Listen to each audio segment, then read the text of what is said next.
The phone vibrates at 6:04 a.m. I don't move. My hand hovers over the iPhone screen, watching Harper's name pulse in the pre-dawn darkness of my Manhattan office. Outside, the city is still gray, that particular shade of concrete that exists only in the hour before ambition wakes up. I answer on the fourth ring. Sloane. Harper's voice cracks like ice splitting on a frozen lake. Mom died last night. My spine straightens. Across from my desk, Eleanor Sterling, my very alive, very breathing mother, looks up from her espresso. Her white Hermes blouse catches the dim light from my desk lamp. She raises one eyebrow, the same expression she's worn since I was 6, and tried to convince her I hadn't eaten the entire chocolate cake. A heart attack, Harper continues. Her breathing is theatrical, punctuated by little gasps that sound rehearsed. Quick. They said she didn't suffer. I've already handled the body. The cremation is scheduled for Thursday. Eleanor sets down her cup. The porcelain doesn't make a sound. The lawyers found the new codicil this morning, Harper says. Each word is a small detonation. Mom changed everything 6 months ago. The Sterling Trust, the Gables, the Manhattan properties. All of it comes to me. She wrote that you were too cold to understand family. Those were her exact words. Sloane. Too cold. My reflection stares back from the dark window. I look exactly like what Harper described. Cold. Forensic accountant cold. The kind of cold that comes from spending 12 years untangling billionaire lies while your sister posts sunrise yoga videos in Malibu. Don't bother coming to the funeral, Harper adds. There's nothing left for you but the memories. I'm sorry. I know this is hard, but Mom made her choice. I could tell her. 5 words would shatter whatever performance she's staging. Mom is sitting right here. Instead I say, I understand, Harper. I'll stay away. The line goes dead. Eleanor doesn't ask if I'm okay. She knows better. We've been preparing for this moment for 3 weeks, ever since she appeared at my apartment door at 2 a.m., barefoot, carrying nothing but a leather-bound ledger and a story about 2 men with Swiss credentials and forged signatures. She filed it, I say, pulling up my secondary laptop. My fingers move across the keyboard with the precision of someone who's built a career finding money that doesn't want to be found. The death certificate. She actually filed it. The document loads. Eleanor Grace Sterling, age 62, cause of death. Cardiac arrest during private boat excursion, body lost at sea. Signed by Dr. Marcus Whitmore, Nassau County Medical Examiner. Eleanor leans forward. Her perfume, Chanel No. 5, the same scent she's worn since 1987, cuts through the coffee smell. Marcus Whitmore, she says quietly. He was at Harper's birthday party last year. The one on that yacht. I zoom in on the signature. The handwriting slants left, too casual for official paperwork. The timestamp shows it was filed at 11:47 p.m. last night. 7 minutes before Harper called me. She didn't just lie about your death, I murmur, my mind already 3 moves ahead. She manufactured it. My phone buzzes. A text from Harper. I know this is painful. Take time to grieve. I'll handle everything. That's what big sisters do. Eleanor makes a sound low in her throat. Not quite a laugh, not quite a growl. I open a new browser window and type. Sterling Family Trust plus presumptive death clause. The legal document appears. 63 pages of my father's paranoid genius. He'd built the trust like a fortress after his own father was swindled by a business partner in the 80s. There. Page 47. Section 12.3. In the event of the grantor's death without physical remains, the Heritage Trust shall dissolve and all assets shall transfer to the primary beneficiary residing at the protected property. She needs you dead to sell the Gables, I say. Eleanor nods. She already knows. She's known since the night she escaped, the night she realized her own daughter had been preparing this for months, maybe years. I pull up Harper's Instagram. Her most recent post is from 4 hours ago. A black square. No caption. Already 47,000 likes. The comments are a river of heart emojis and sending love, and she's with the angels now. Someone named at Wellness Warrior Sage wrote, "Your mom is so proud of you. You're the strongest person I know." I scroll further. 3 months ago, Harper at the Gables, captioning a photo of the mahogany library with "blessed to grow up surrounded by so much history." 2 months ago, Sometimes the people we love need more help than they're willing to admit. It's okay to set boundaries. 6 weeks ago. Dementia is a thief. It steals the person long before it takes the body. She's been setting the stage, Eleanor whispers. She's reading over my shoulder now, standing close enough that I can feel her breathing. She told everyone I was losing my mind. I remember the phone calls from family friends last winter. How's your mother doing? Harper mentioned she's been struggling. I dismissed it. Mom was fine. Sharp as ever. Sharper than me on most days. But Harper had been planting seeds. Gentle suggestions. Concerned daughter performing concern. My second monitor chimes. An automatic alert I'd set up 3 weeks ago, the moment Eleanor told me what Harper was planning. It's tracking all financial movement on the Sterling Trust accounts. $40,000 withdrawn yesterday. Merchant. Bergdorf Goodman. Transaction description.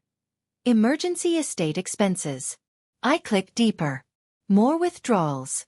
$8,000 to a law firm I don't recognize. $15,000 to something called Transition Aesthetics LLC. Another $12,000 to a company named Heritage Renovations. Eleanor sees them too. Her hand finds the back of my chair. Her grip tightens. She's already spending it, she says. I pull up the property records for the Gables. Harper filed a change of occupancy form yesterday at 3 p.m., 14 hours ago. She's listed as primary resident. My email pings. It's from Harper, sent to my work address. Sloane, I've attached Mom's final wishes. She wanted the Gables to become a wellness sanctuary for women healing from family trauma. I'm going to honor that. It's what she would have wanted. The attachment is a PDF. I open it. It's a design proposal. 37 pages of architectural renderings showing the Gables stripped down, repainted, modernized. The 100-year-old mahogany library, the room where my father proposed to my mother, where I learned to read, where Eleanor held me the night Dad died, is slated for complete aesthetic renewal. The color palette. Grayish. Sad gray. Flat beige.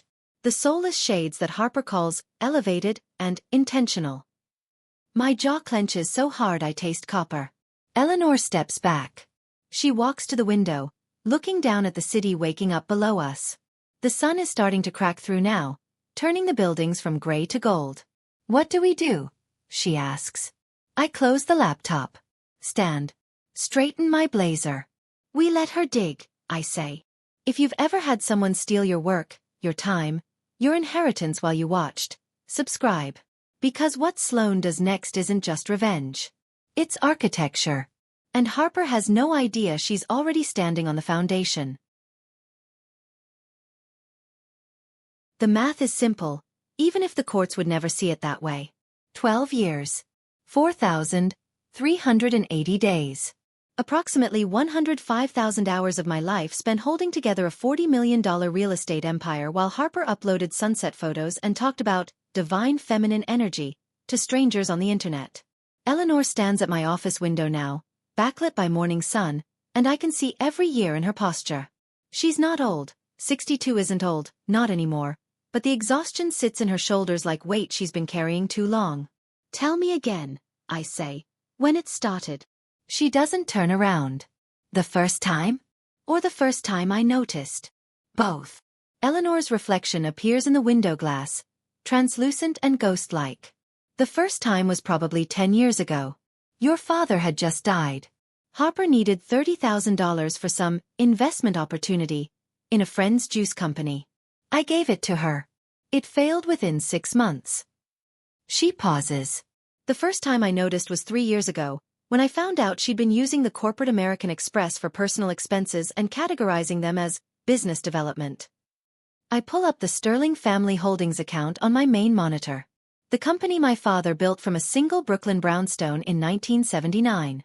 4 buildings in Manhattan, 2 in Queens, the Gables in the Hamptons. All under one trust, all generating approximately $3.2 million in annual revenue. All managed by me since Dad's funeral. While Harper was in Tulum, finding herself. How much? Eleanor asks, still facing the window. I've already run the numbers. 3 times. Each time hoping I'd made an error. $240,000, I say. That's just what I can track in the last 4 years. Private jets listed as property inspection travel. Designer clothes as client relationship building. A $60,000 wellness retreat in Bali marked as a professional development seminar. Eleanor finally turns. Her face is carved from marble. And I let her. You didn't know. I should have known. She moves back to the chair across from my desk, sits with the precise posture of a woman who attended cotillion in 1978. I enabled her. Every time she needed money, I gave it. Every time you warned me, I made excuses. She's trying to build something. She's still young. She's creative, not analytical like you. The words hang between us like smoke. I don't tell her it's okay. It's not okay. 12 years of 80-hour weeks while Harper posted morning smoothie recipes isn't okay. Coming home to an empty apartment at midnight to review lease agreements while Harper attended gallery openings in Venice isn't okay. But Eleanor already knows. That's why she's here. I click through to Harper's social media. Her Instagram is a carefully curated museum of aspiration. Photos taken in first-class lounges, captioned with quotes about grateful abundance. Videos from hotel suites that cost $2,000 per night, overlaid with text about choosing joy. A reel from last month showing her at the Gables, walking through the library in slow motion, touching the mahogany shelves like they're holy relics. Caption: inherited beauty. Inherited responsibility. 50,000 likes. 3,000 comments. Every single one believing the performance. She's good at it, Eleanor says quietly, reading my screen. The performance. She always has been. I remember Harper at 16, crying in the principal's office after she was caught cheating on a calculus exam. By the end of the meeting, the teacher was apologizing to her. By the end of the week, the grade was changed to an incomplete, and Harper was enrolled in an alternative assessment program. I remember Harper at 23, wrecking Dad's Mercedes after a party in Brooklyn. She called me at 3 a.m., hysterical, begging me to come before the police arrived. I did. I always did. By morning, Dad's insurance had covered it, and Harper was posting photos from brunch, smiling like nothing had happened. I remember Harper at 28, calling me from LAX because she'd missed her flight to Mom's birthday dinner. Could I please explain to Mom that her Uber driver had taken the wrong route? Could I please smooth it over? She'd make it up to everyone. She never made it up to anyone. You were always there, Eleanor says, as if reading my thoughts. Every time I needed something handled, you handled it. Every time something broke, you fixed it. And Harper. She trails off. Harper took photos for Instagram. I finish. Eleanor nods. My phone buzzes. Another text from Harper. I'm at the Gables now. It's overwhelming being here without her. Everything reminds me of Mom. I don't know how you're staying so calm. But I guess that's always been your way. Shutting down instead of feeling. I show Eleanor the screen. She reads it twice. Then she sets her espresso cup down with enough force that the porcelain cracks. Not breaks. Just a hairline fracture running through the Limoges. That, she says, is enough. I pull up a different file. This one I've been building for 3 weeks, since the night Eleanor showed up at my door. It's a forensic map of Harper's financial life, every account, every LLC, every business venture that's bloomed and withered in the past decade. There are 17 failed companies. 9 unpaid business loans. 4 lawsuits settled quietly out of court. And 1 very large, very predatory debt that Harper thinks nobody knows about. The wellness app, I say, spinning my monitor so Eleanor can see. The company was called Ascend, a holistic journey.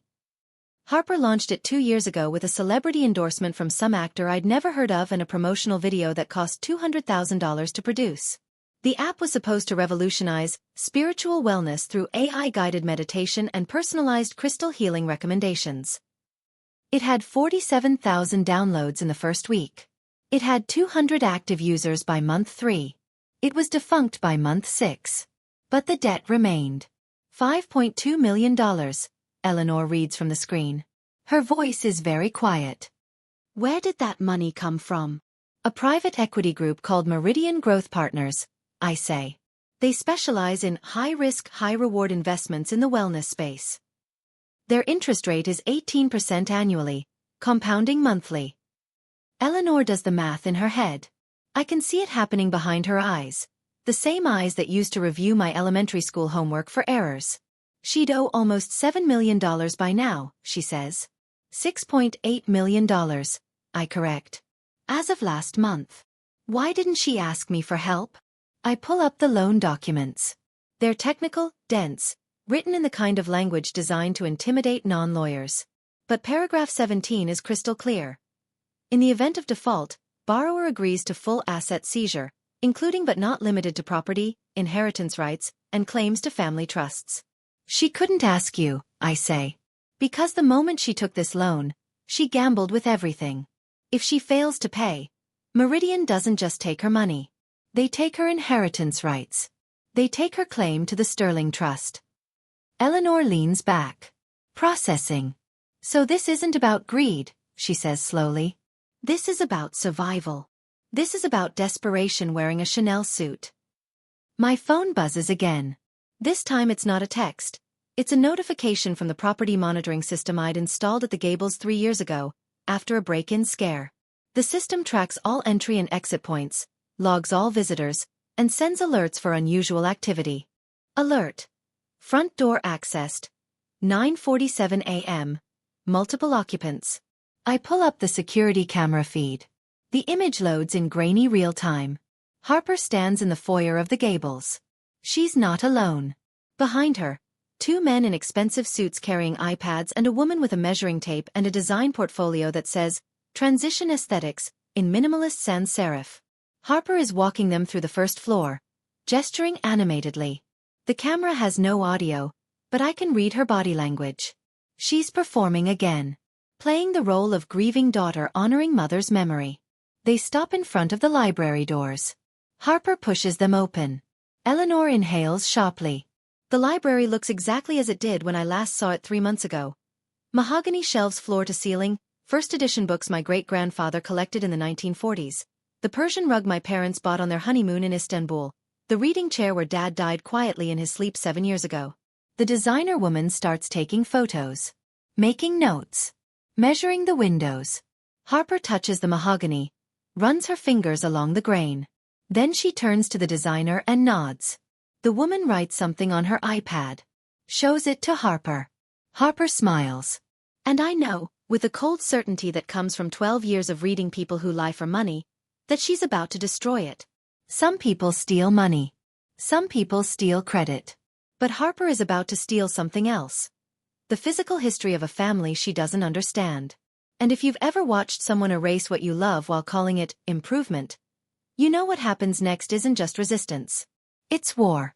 Eleanor tells me the story at 10 a.m., with her hands wrapped around a second espresso cup. It was August 14th, she begins. 3 weeks ago. I woke up at 2 a.m. to footsteps in the hallway. I don't interrupt. I've learned that interruption breaks her focus, sends her back into the numbness she's been using as armor.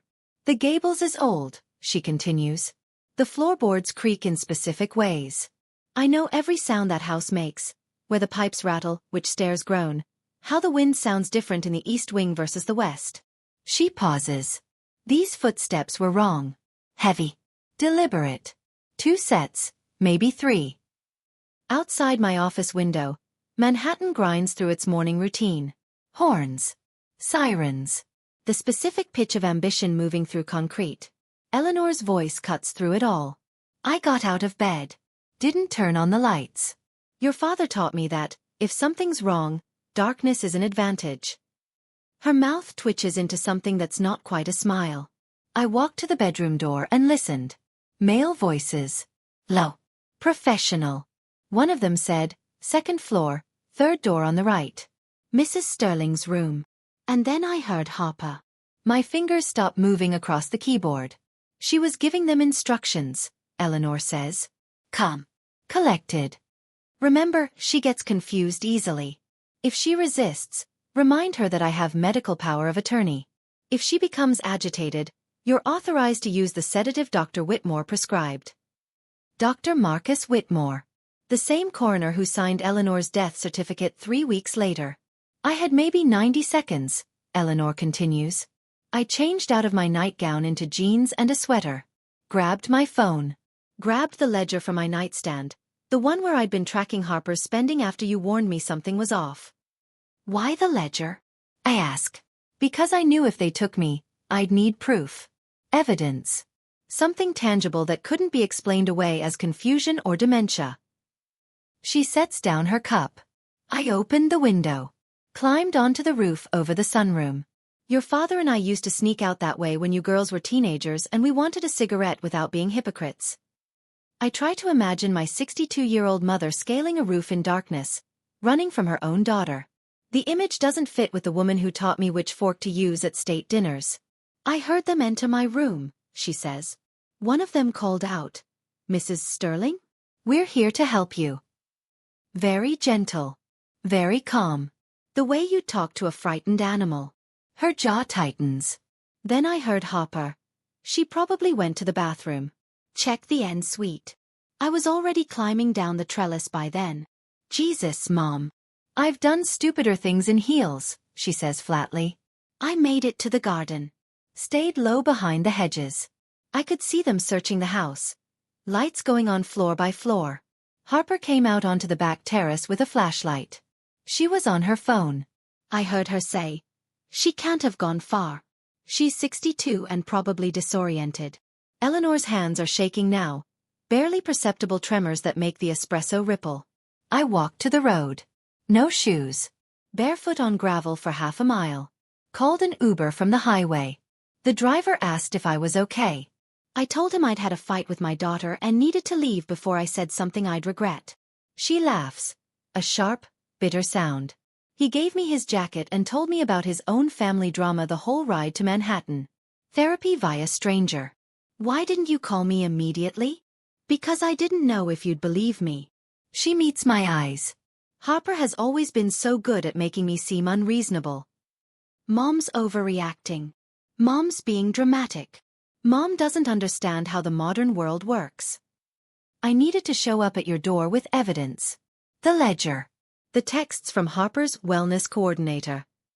The emails about the Swiss facility. I pull up the documents she'd forwarded me that first night. They're still in my inbox, flagged for legal review. From Serenity Transitions AGTO. Harper Sterling subject. Your mother's intake appointment. Dear Ms. Sterling, we're pleased to confirm Eleanor Sterling's placement at our Geneva Memory Care Facility. As discussed, her intake is scheduled for August 15th. Our team will ensure a smooth transition using our trauma-informed relocation protocols. Trauma-informed relocation protocols, Eleanor repeats. That's what they call kidnapping now. I click through to Harper's response. Perfect. I'll have her sedated before transport. She's been increasingly agitated and may resist. Dr. Whitmore has provided the necessary documentation for international medical transfer. The email is dated August 13th, one day before the wellness aides showed up. She planned it, I say. She planned everything. Eleanor reaches into her purse, the same Bottega Veneta bag she's carried for 15 years, and pulls out a leather-bound notebook. The cover is worn, the pages dog-eared. This is what Harper doesn't know I have. She slides it across the desk. I open to the first page. Eleanor's handwriting, precise and damning. January 12, 2023. Harper withdrew $40,000 from Sterling Holdings Emergency Fund. Claimed roof repair at Brooklyn property. No repair scheduled. No contractors hired. March 3, 2023. Harper used corporate card for $18,000, business dinner at Per Se. Cross-referenced calendar. No business meetings that day. Instagram shows her with friends, celebrating her birthday. June 18, 2023. Harper requested I co-sign loan for boutique wellness studio in Tribeca. Declined. She didn't speak to me for 6 weeks. Page after page. Years of documentation. Every theft. Every lie. Every manipulation catalogued with the methodical precision of a woman who'd spent 40 years managing family money. Why didn't you show me this before? I ask. Because I kept hoping she'd change. Eleanor's voice cracks for the first time. I kept thinking if I just gave her one more chance, she'd become the daughter I raised. But that night, listening to her tell those men I was confused and disoriented, I realized something. She didn't change. She just got better at hiding. My phone buzzes. The security feed from the Gables. The designer woman is back in the foyer now, showing Harper fabric swatches. Blues, grays, beiges. All the colors that Harper calls soothing, and I call soul-crushing. Harper points to one. The woman nods enthusiastically. They're choosing paint colors, I tell Eleanor. She doesn't look at the screen. She's staring at the ledger, at years of documentation that should matter but probably won't. Not in court. Not when Harper's already filed a death certificate and positioned herself as the grieving, dutiful daughter. What happened after you got to my apartment? I ask. You know what happened. You were there. Tell me again. She sighs.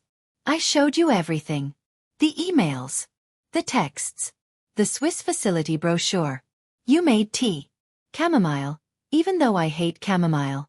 You didn't ask if I was crazy. You didn't ask if I'd misunderstood. She looks at me finally. You just asked what I needed. I remember that night. Eleanor standing in my doorway at 2 a.m., barefoot, clutching a ledger like a life raft. I remember the absolute clarity in her eyes. Not confusion, not dementia. Not anything Harper had been suggesting to family friends for months. Just fear. And fury. I told you I needed to disappear, Eleanor says. Let Harper think she'd won. Let her file whatever paperwork she was planning to file. Give her enough rope to hang herself.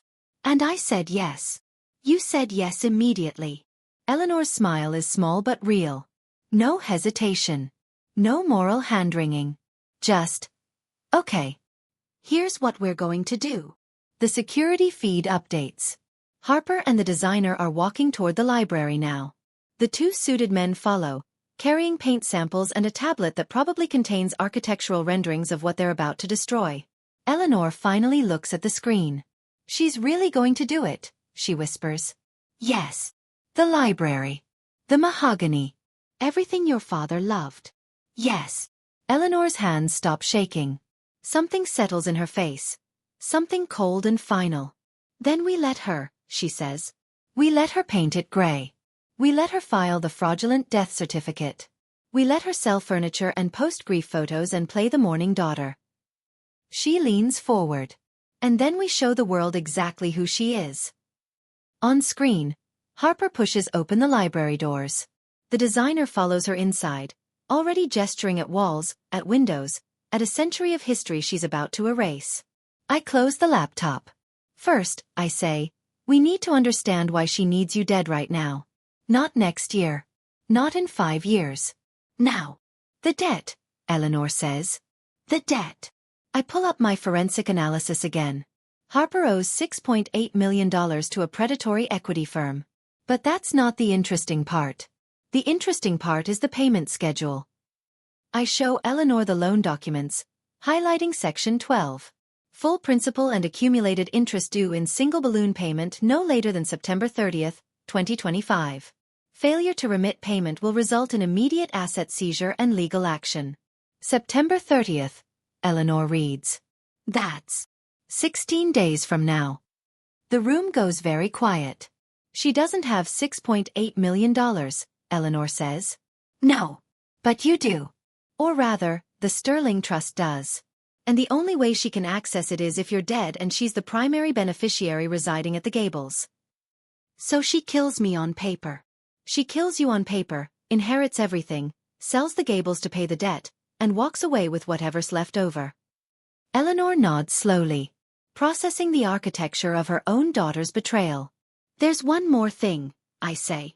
I pull up Harper's Instagram again. Show Eleanor the post from 3 days ago, a photo of the Gables at sunset, caption. Some spaces hold too much pain. Sometimes the kindest thing we can do is let go of what was and create space for what could be. Excited to announce a new chapter soon. Stay tuned. She's already got a buyer, Eleanor says. Not yet. But she's preparing her audience. When she lists the property, her followers will think it's a brave, healing choice. Letting go of the past. Moving forward. And no one will question it. No one will question anything. I close the browser. Because by then, you'll have been dead for 2 weeks. Harper will be the grieving daughter honoring her mother's memory by transforming the family home into something meaningful. Eleanor stands. Walks to the window again. Looks down at the city that's now fully awake. Fully itself. I want her to confess, she says quietly.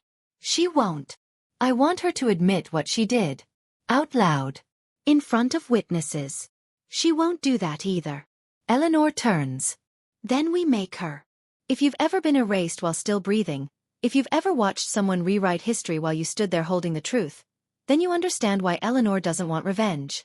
She wants something cleaner. Confession. And the only way to get that from someone like Harper is to let her feel safe enough to brag. The mahogany dies at 11:23 a.m.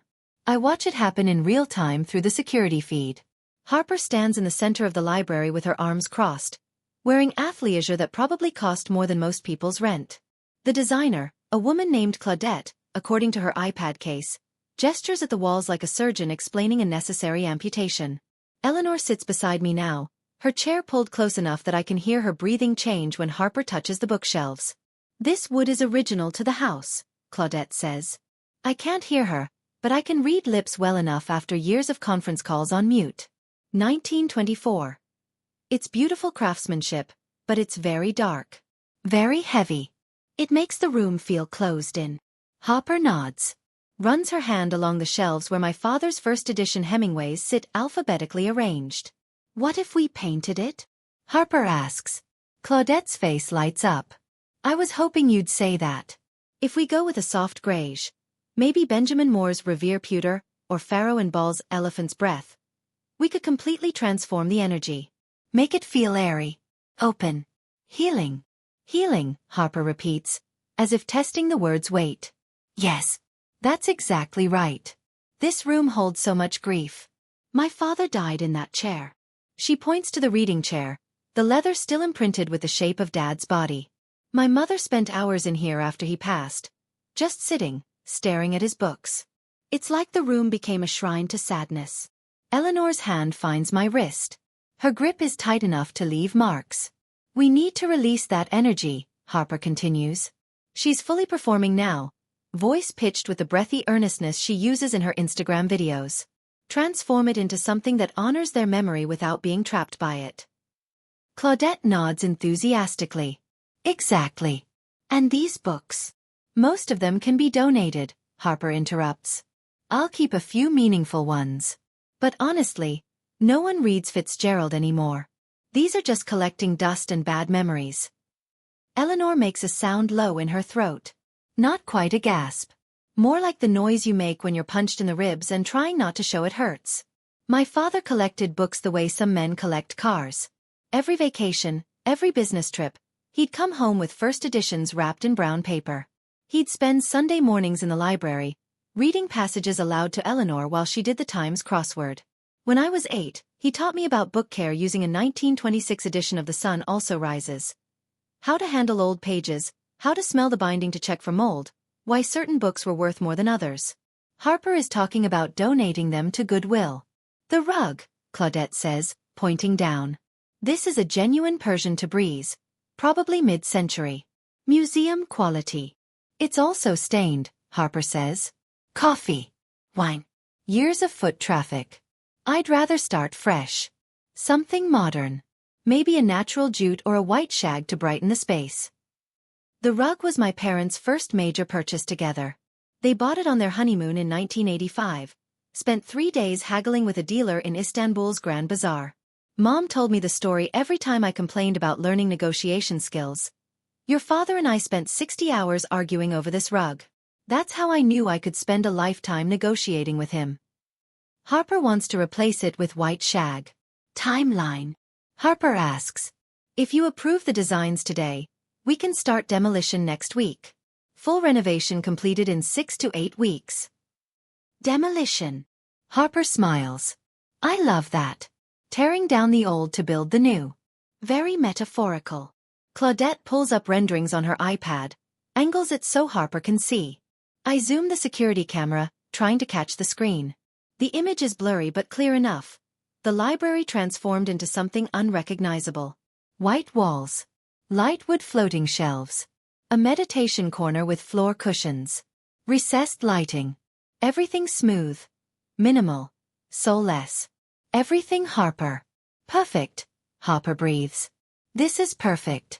Can you send these to me? I want to share them with my community. They've been so supportive through this grief journey. Of course. I'll include mood boards and the material specs. Harper pulls out her phone. Starts taking photos. The mahogany shelves. The Persian rug. The reading chair. All of it documenting, archiving, preparing to be destroyed.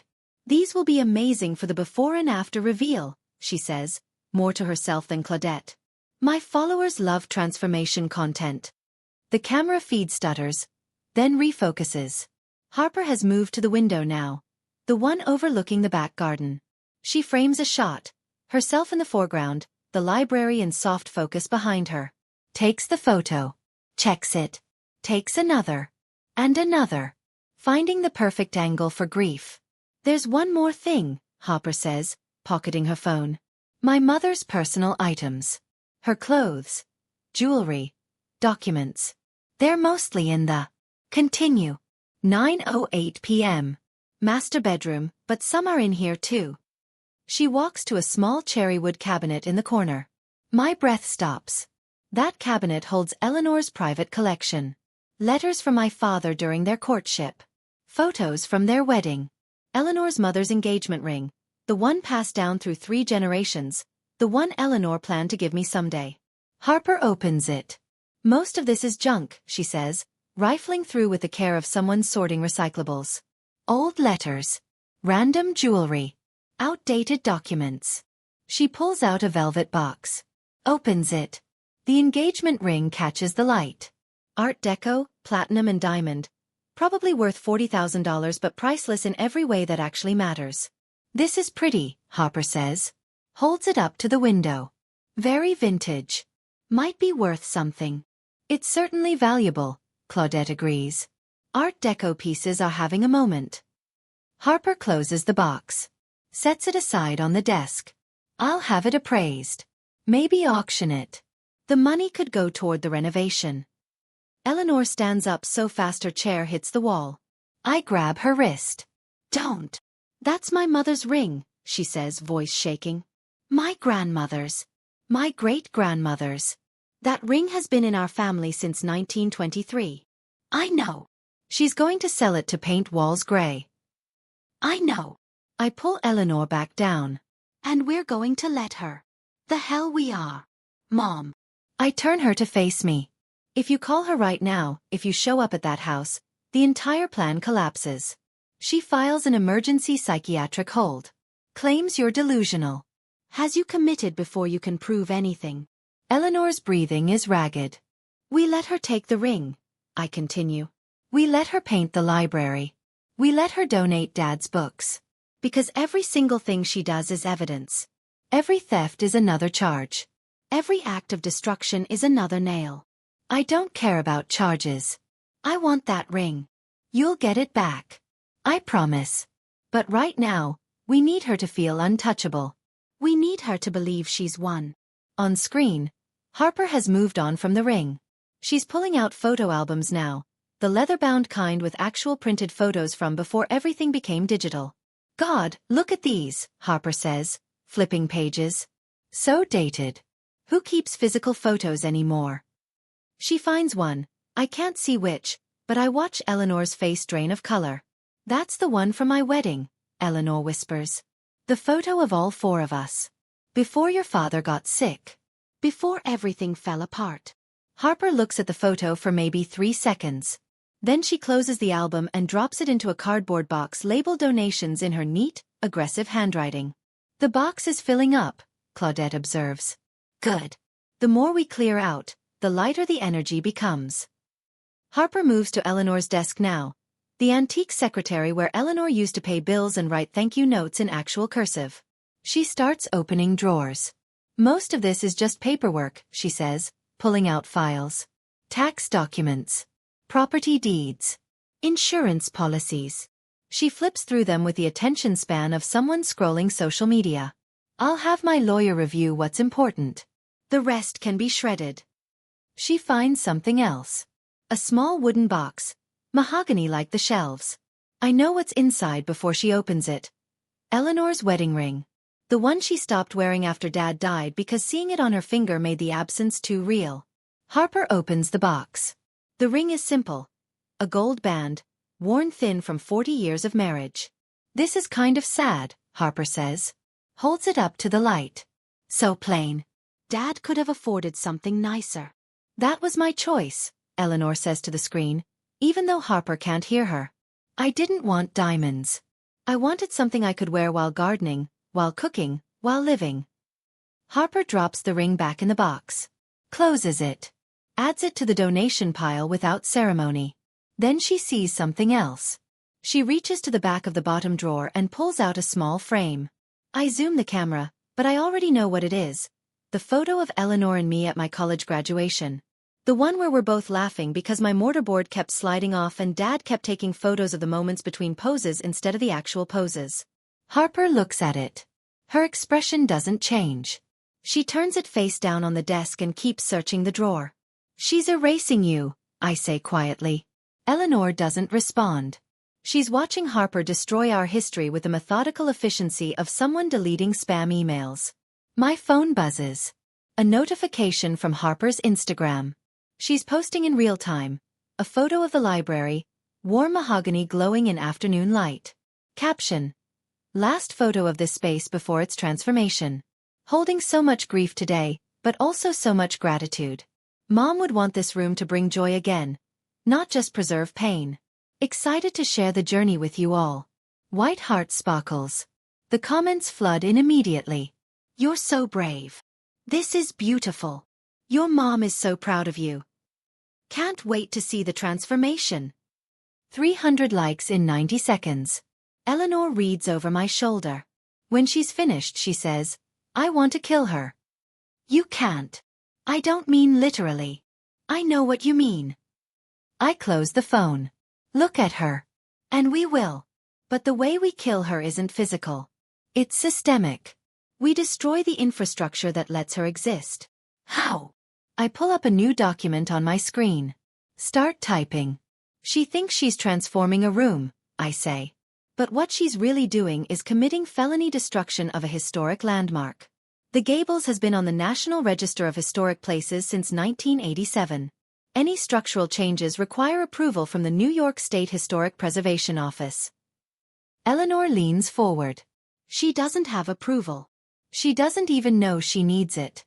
Because Harper doesn't read the fine print. She just does whatever she wants and assumes money will fix the problems later. So what happens when she starts the renovation without permits? Legally? Fines up to $100,000 per violation. Criminal charges for willful destruction. Immediate halt to all work. And, most importantly, automatic disqualification from inheriting any property involved in the violation. Eleanor's smile is slow and sharp. The Slayer rule. Better.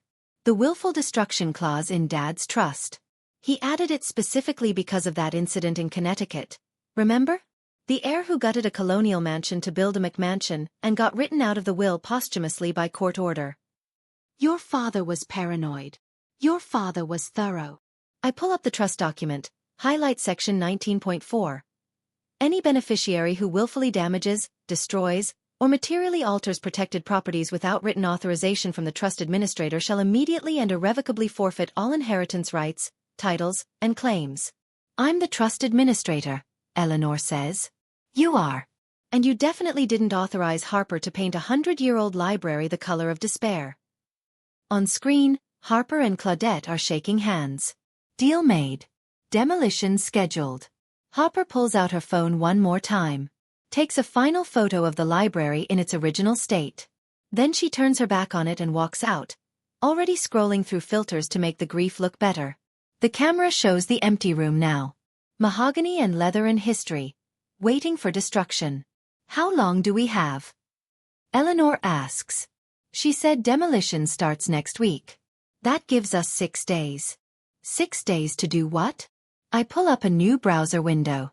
Start searching for the one thing Harper didn't know she needed.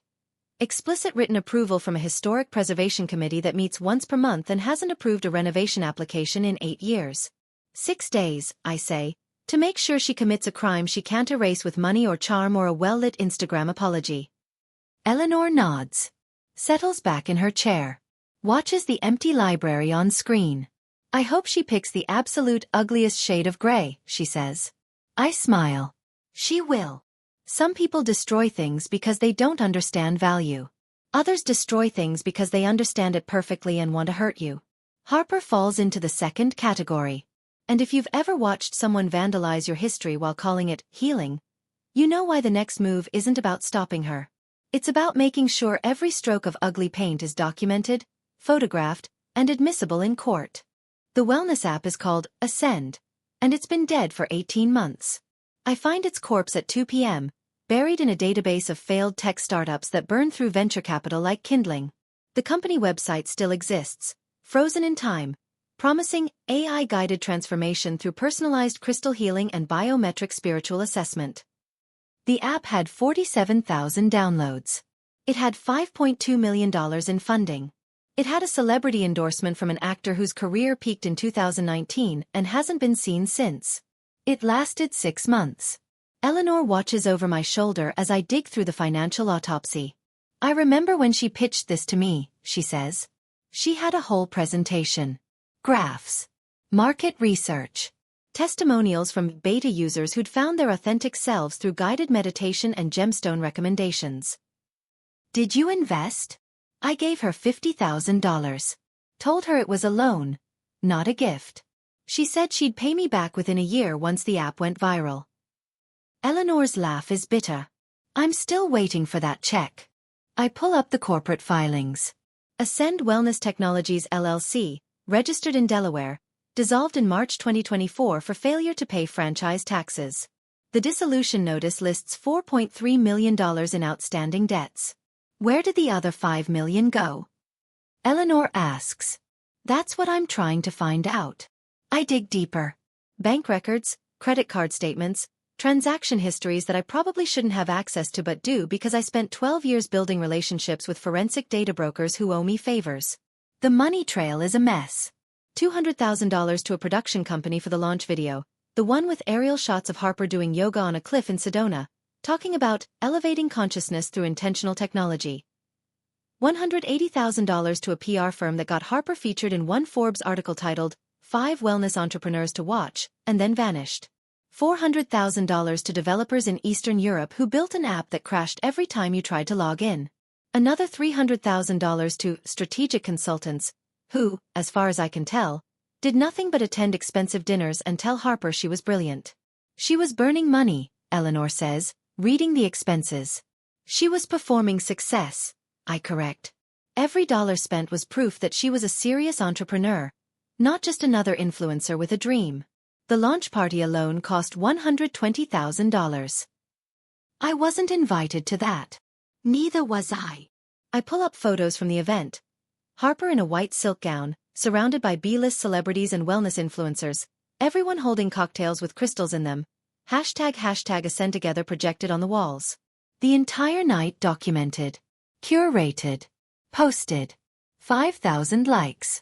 0 return on investment. The problem wasn't the concept, I say, clicking through the app's back-end data.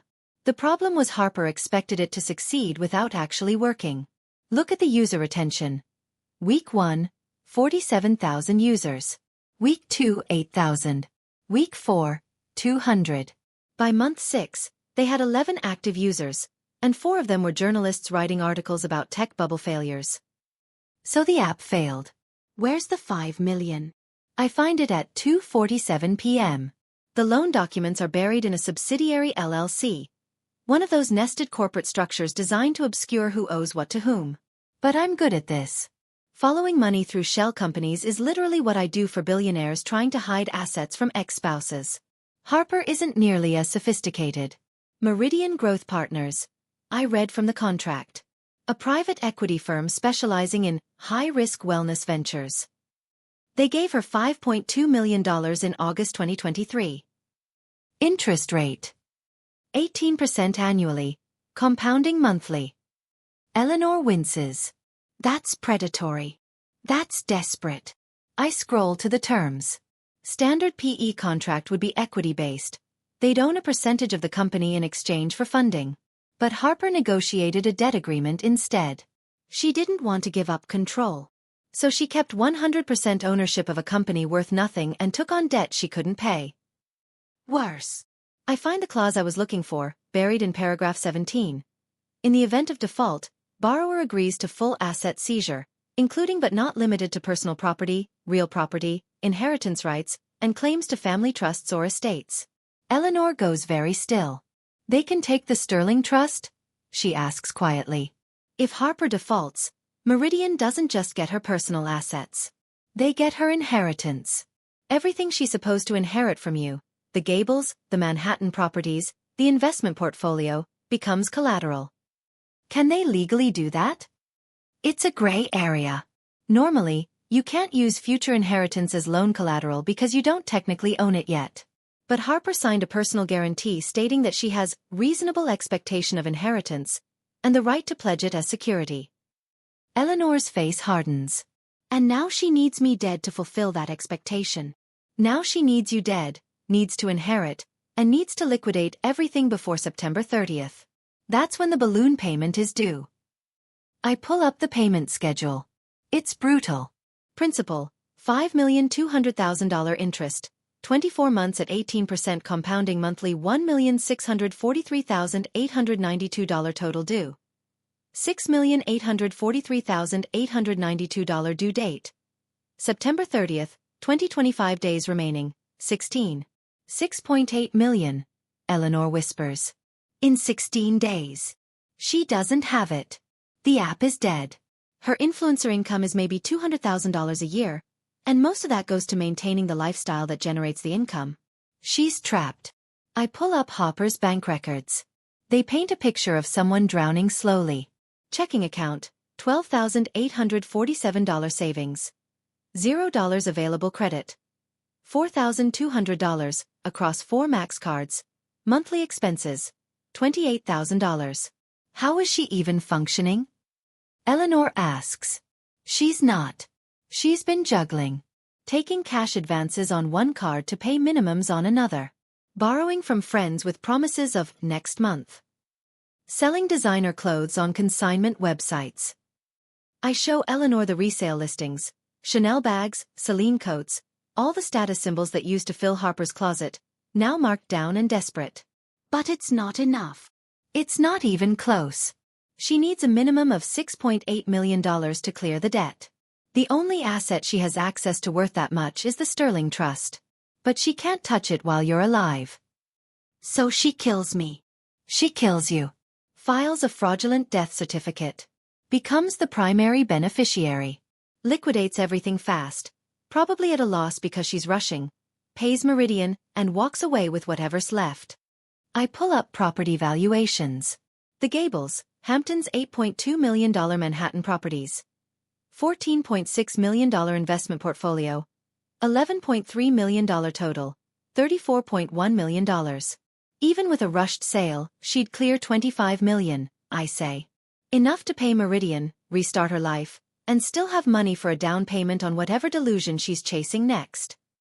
Eleanor stares at the numbers. 18 years ago, your father and I had $200,000 and a single building in Brooklyn. We built this portfolio brick by brick, property by property, for 30 years. And Harper wants to liquidate it in 30 days to pay for a meditation app that didn't work. Not exactly. I pull up one more document. The one I've been saving.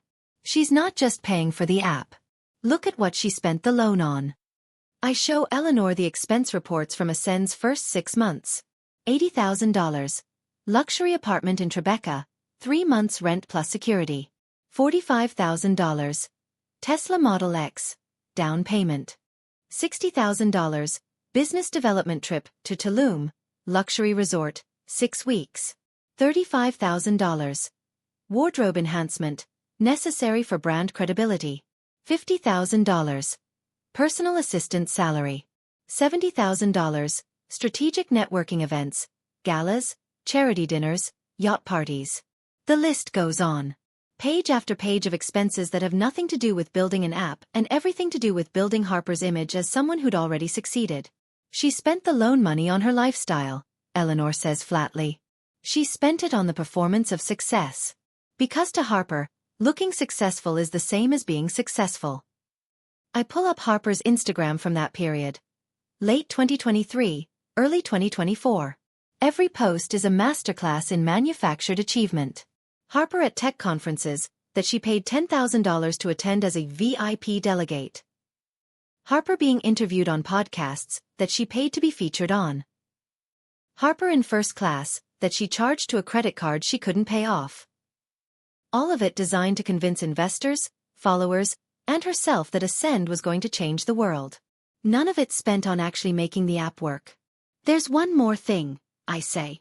I pull up Harper's text messages with someone named Marcus. Marcus Whitmore. The coroner. The messages start 18 months ago. Harper. Thanks again for coming to the party. Had such a great time talking about wellness and medicine intersecting. Marcus. My pleasure. Your vision is inspiring.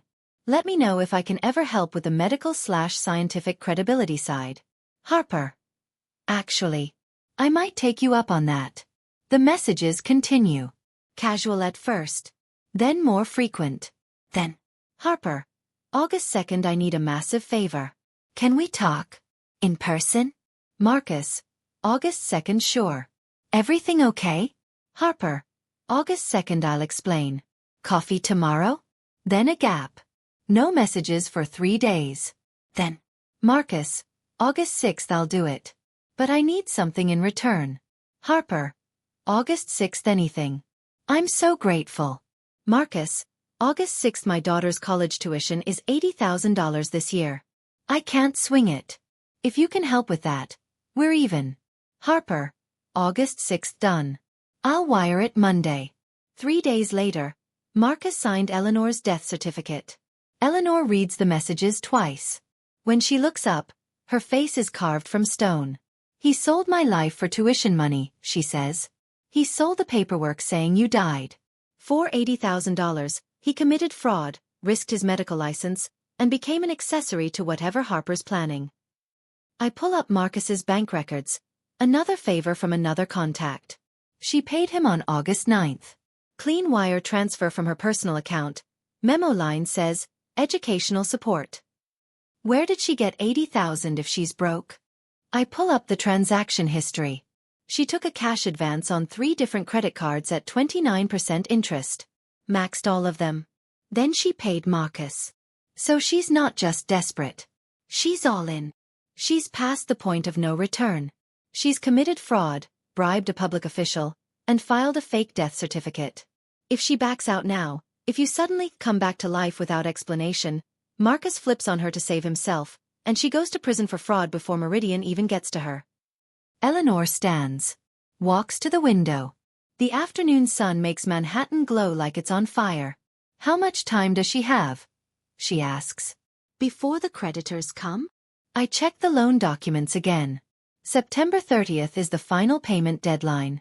But Meridian sent a preliminary notice yesterday. I pull it up. A polite email with an iron core. Dear Ms. Sterling, this is a courtesy reminder that your balloon payment of $6,843,892.14 is due in 16 days. Please confirm your payment method and timeline. If you anticipate difficulty meeting this obligation, contact us immediately to discuss alternatives. Best regards, Meridian Asset Recovery Team. Asset Recovery Team. Eleanor repeats. That's a nice way of saying, we're coming for everything you have. They'll start with personal assets. Bank accounts, car, jewelry. Then they'll file liens on anything she claimed as collateral, which includes her inheritance rights. If she can't pay, they'll drag her through court for years. Unless she gets the money first. Unless she gets the money first. I pull up the Gables property listing. Not public yet, but I hacked Harper's Realtors portal this morning. She's planning to list it on September 18th. That gives her 12 days to close a sale and wire payment to Meridian. Can she close that fast? With the right buyer and enough desperation? Maybe. The Hamptons market moves quickly for properties under 10 million. She'll take a loss. Probably list at 7.5, accept 7, but it's enough. Eleanor turns from the window. So in 12 days, she lists the house. In 16 days, she pays the debt. And in between I stay dead. In between, you stay dead, and she dismantles everything Dad built. We stand there for a moment, two women in a Manhattan office, watching the city burn gold in the afternoon light while Harper prepares to auction our history to pay for her failures. Then Eleanor says, "What if she can't sell the house?" I smile. What if she can't? What would stop her? Legally? Any number of things. Failed inspections. Title disputes. Historic preservation violations. I pull up the preservation filing I found this morning. Or, for example, an emergency injunction filed by the New York State Historic Preservation Office because someone anonymously reported unpermitted demolition of a protected landmark. Eleanor's smile matches mine. When were you planning to file that report? I was thinking tomorrow. Right after Harper's demolition crew shows up and starts ripping out mahogany. And the Preservation Office would do what? Issue an immediate cease and desist. Fine her $100,000. Halt all renovations pending review. Flag the property as under investigation, which makes it basically unsellable until the case is resolved. How long does that take? The Preservation Office? They're notorious for moving slowly. Average case resolution is 18 months. Harper has 16 days. Harper has 16 days. Eleanor sits back down, processing the architecture of her daughter's collapse. She won't make the payment, she says. She won't make the payment. Meridian will seize her assets, file legal claims against her inheritance, and Harper will spend years in court fighting them while living in whatever's left of her credit limit. And the Sterling Trust? Protected. Because she never actually inherited it. You're still alive, still the legal owner, still the trust administrator. Harper gets nothing but debt and fraud charges. Eleanor nods slowly. Then, but we can do better than that. What do you mean? She leans forward, eyes sharp. Right now the plan is, she commits fraud, we expose it, she goes broke. That's justice. But it's passive justice. She fails because we let her fail. What's the alternative? Active justice. She fails because we make her fail. We don't just watch her dig. We hand her a bigger shovel and point at exactly where to dig deeper. I sit back. I'm listening. Eleanor pulls out her phone. Scrolls to something. Shows me. It's a photo of the mahogany library cabinet. The one where Harper found the jewelry yesterday. That cabinet has a false bottom, Eleanor says. Your father installed it in 1995 after someone tried to break in. It's where we kept important documents, emergency cash, and one very specific thing that Harper doesn't know exists. What? Eleanor's smile is cold and perfect. Proof that there's $10 million in gold bars hidden in the basement of the Gables. She pauses. Except there isn't. There never was. But Harper doesn't know that. Some people inherit money. Some inherit property. Harper is about to inherit the worst thing you can give a desperate person. Hope. False, glittering, irresistible hope that will make her commit crimes she'd never consider if she knew it was a trap. And if you've ever watched someone destroy themselves chasing something that doesn't exist, you know the most devastating part isn't the fall. It's how eagerly they jump. The false bottom of the cabinet is brilliant. Eleanor shows me the photo she took 3 weeks ago, before she fled the Gables in the middle of the night. The cabinet appears normal. Mahogany interior, velvet lining, maybe 3 inches of depth. But there's a seam. Barely visible. A groove where the bottom panel lifts out to reveal a hidden compartment beneath. Your father was paranoid about home invasions after the '87 crash, Eleanor explains. Half his clients lost everything when the market collapsed. Some of them got desperate. Dangerous. So he installed hidden compartments throughout the house. Behind paintings, under floorboards, inside furniture. I never knew that. You weren't supposed to. The whole point of a hidden compartment is that it stays hidden. She zooms in on the photo. This one held our emergency cash, passport copies, and the original deed to the Gables. But there was also something else. A letter your father wrote to me in 1996, describing a secondary insurance policy he'd arranged. I lean closer. What kind of insurance? He never told me the details. Just said if anything happened to him, if the business failed, if someone came after our assets, there was a backup plan. Physical gold stored somewhere on the property. Untraceable. Tax-free. Worth approximately $10 million. The room goes very quiet. Is it real? I ask. Eleanor's smile is sharp as broken glass. I have no idea.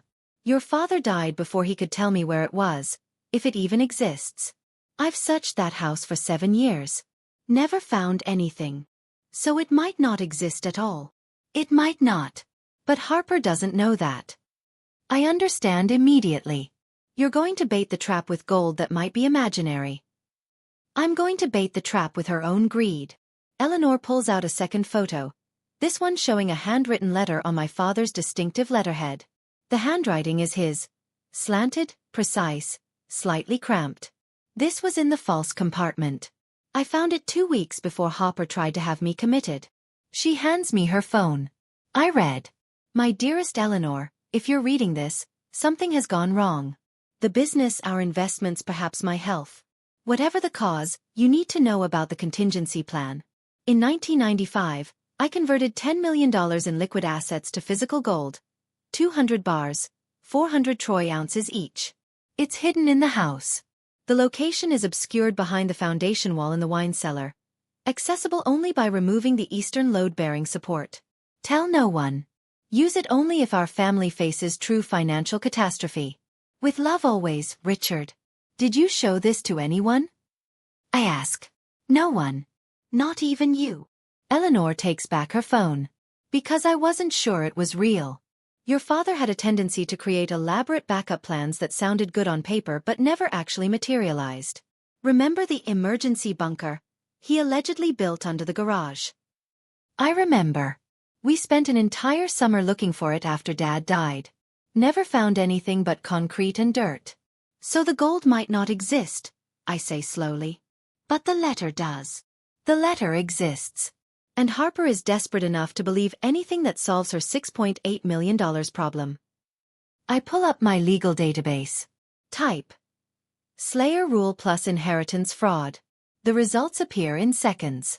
The Slayer rule is simple. If you cause someone's death, directly or indirectly, you cannot profit from that death through inheritance. It's designed to prevent people from murdering relatives for money. But there's a lesser-known corollary. The willful destruction clause.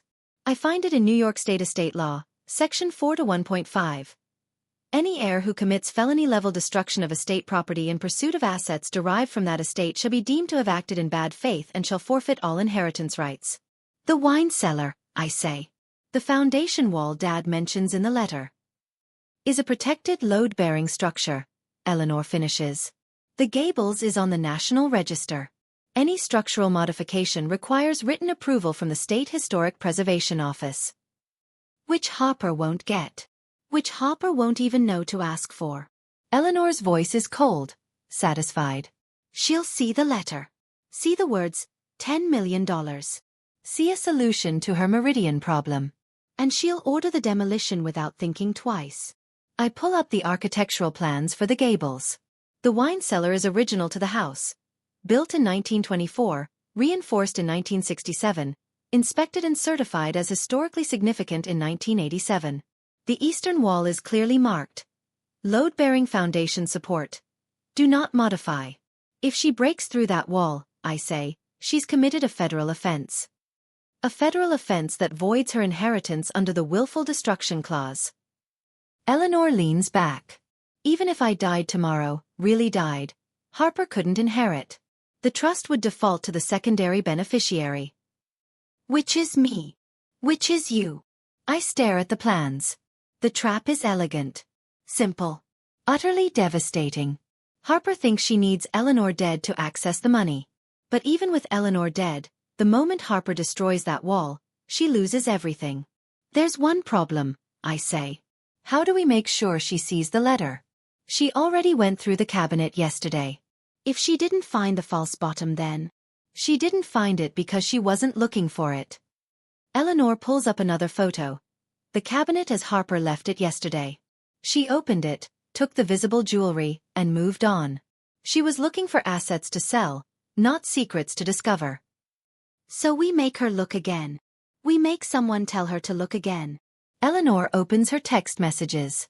Scrolls to a conversation with someone named Vanessa Chen, estate attorney. I recognize the name. Vanessa Chen handled Dad's estate after he died. Professional, discreet, expensive. Vanessa doesn't know I'm alive, Eleanor says. As far as she knows, Harper is now her client, the sole heir to the Sterling Trust. You're going to have Vanessa tell Harper about the letter. Better. I'm going to have Vanessa's assistant accidentally tell Harper about the letter. Eleanor starts typing. I'll email Vanessa from an anonymous account, pretending to be a concerned party who found documents related to Richard Sterling's estate. I'll mention the hidden compartment, the letter, the gold. Make it sound like I'm worried about tax implications or estate fraud. Vanessa will investigate. Vanessa will assign her assistant to investigate. The assistant will contact Harper. And Harper will tear that cabinet apart looking for the letter. I watch Eleanor type. The email is perfect, concerned but not alarmist, specific enough to be credible, vague enough to seem legitimate. Dear Ms. Chen, I recently came across documents suggesting Richard Sterling may have concealed significant assets prior to his death in 2018. Specifically, a letter referencing $10 million in physical gold, allegedly hidden on estate property. I'm uncertain if this was reported for estate tax purposes. Given recent changes in beneficiary status, I thought you should be aware. Sincerely, a concerned party. Eleanor hits send. How long until Vanessa responds? I ask. She's compulsive about estate compliance. She'll have her assistant call Harper within 24 hours. And then Harper finds the letter. And then Harper destroys the wall. Eleanor closes her laptop. And then she loses everything, even if I actually were dead. I pull up the timeline again. Today, September 14th. Tomorrow, Harper receives call from Vanessa's office. September 16th. Harper finds the letter, plans demolition. September 17th. Demolition crew breaks foundation wall. September 18th. Historic Preservation Office receives anonymous complaint from me. September 19th. Emergency cease and desist issued. Harper fined $100,000. September 30th. Meridian payment due. Harper cannot pay. October 1st. Meridian begins asset seizure. 16 days, I say. In 16 days, Harper goes from believing she's won to losing absolutely everything. 17 days, Eleanor corrects. On day 17, I come back from the dead. I look at her. The funeral. The funeral. Eleanor's smile is cold and perfect. Harper's hosting a memorial service on September 20th. Did you see the email? I pull up my inbox. There it is, sent yesterday at 11 p.m. Dear friends and family, it is with a heavy heart that I announce a celebration of life for my mother, Eleanor Sterling, on September 20th at the Gables. Mom loved that house, and I know she'd want us to gather there one final time before I begin the healing transformation she envisioned. Please join me at 2 p.m. Light refreshments will be served.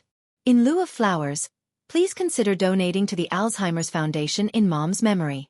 With love and gratitude, Harper. She's having the funeral at the house, I say. She's having the funeral at the crime scene, Eleanor corrects. 2 days after demolishing a protected wall. 3 days before she's supposed to pay Meridian. In front of everyone who believed her lies. And you're going to walk in. I'm going to walk in. Eleanor stands. Smooths her blouse. And then I'm going to take back everything she stole. Starting with my life. There's a particular kind of trap that doesn't catch you when you step into it. It catches you when you try to step out. Harper is about to discover that the difference between $10 million and zero isn't just math. It's the gap between what you think you deserve and what the law says you've earned. And if you've ever watched someone destroy their own life chasing money that was never theirs, you know the worst part isn't the loss. It's that they never see it coming until it's too late to stop. The call comes at 9:47 a.m. on September 15th. I'm in my office, tracking property records for a client in Connecticut, when my phone lights up with a security alert. Incoming call, the Gables landline. I mute my work laptop and switch to the security feed. Harper is in the library, or what's left of it. The mahogany shelves are already gone, ripped out overnight by a crew she must have paid extra to work fast. The walls are bare drywall now, sad and gray even before she's painted them. The Persian rug has been rolled up and shoved in a corner. Dad's reading chair is gone entirely. She's on the phone, pacing. Her voice comes through the security speakers, tinny but clear. Yes, I understand it's unusual, Vanessa, but I need to know exactly what you're talking about. Pause. A letter? What kind of letter? Longer pause. Harper stops pacing. Gold? Are you serious? How much? I can't hear Vanessa Chen's assistant on the other end, but I can see Harper's face change. The performance drops. What replaces it is raw, hungry calculation. And this letter is definitely real? Harper asks.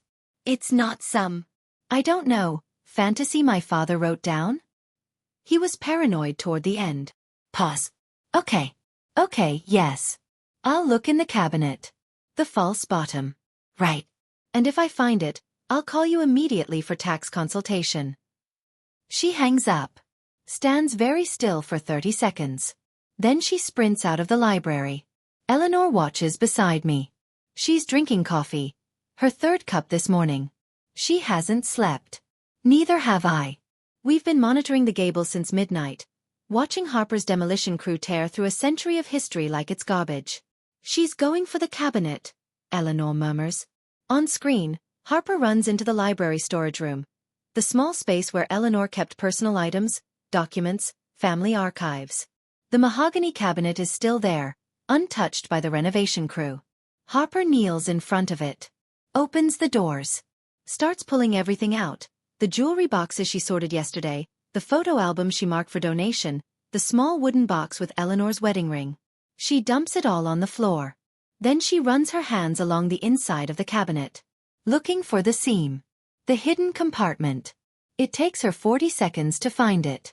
The false bottom lifts out with a soft click. Harper freezes. Then she reaches inside and pulls out a single envelope. Cream-colored paper. My father's handwriting on the outside. For Eleanor.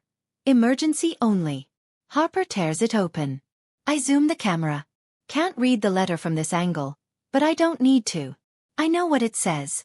Eleanor and I spent 3 hours last night perfecting every word, aging the paper with tea, matching Dad's handwriting from old documents. It's perfect. Utterly believable. Completely fake. Harper reads it once. Twice.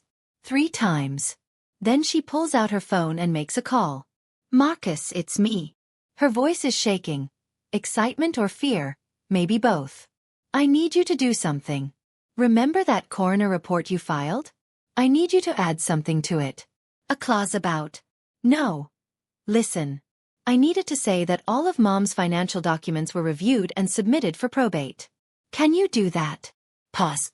Because there might be a tax issue with some assets Dad hid, and I need the estate to look clean.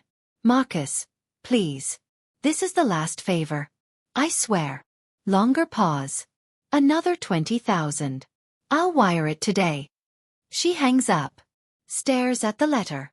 Then she calls someone else. Claudette? It's Harper. I need to accelerate the basement renovation. The wine cellar specifically. Pause.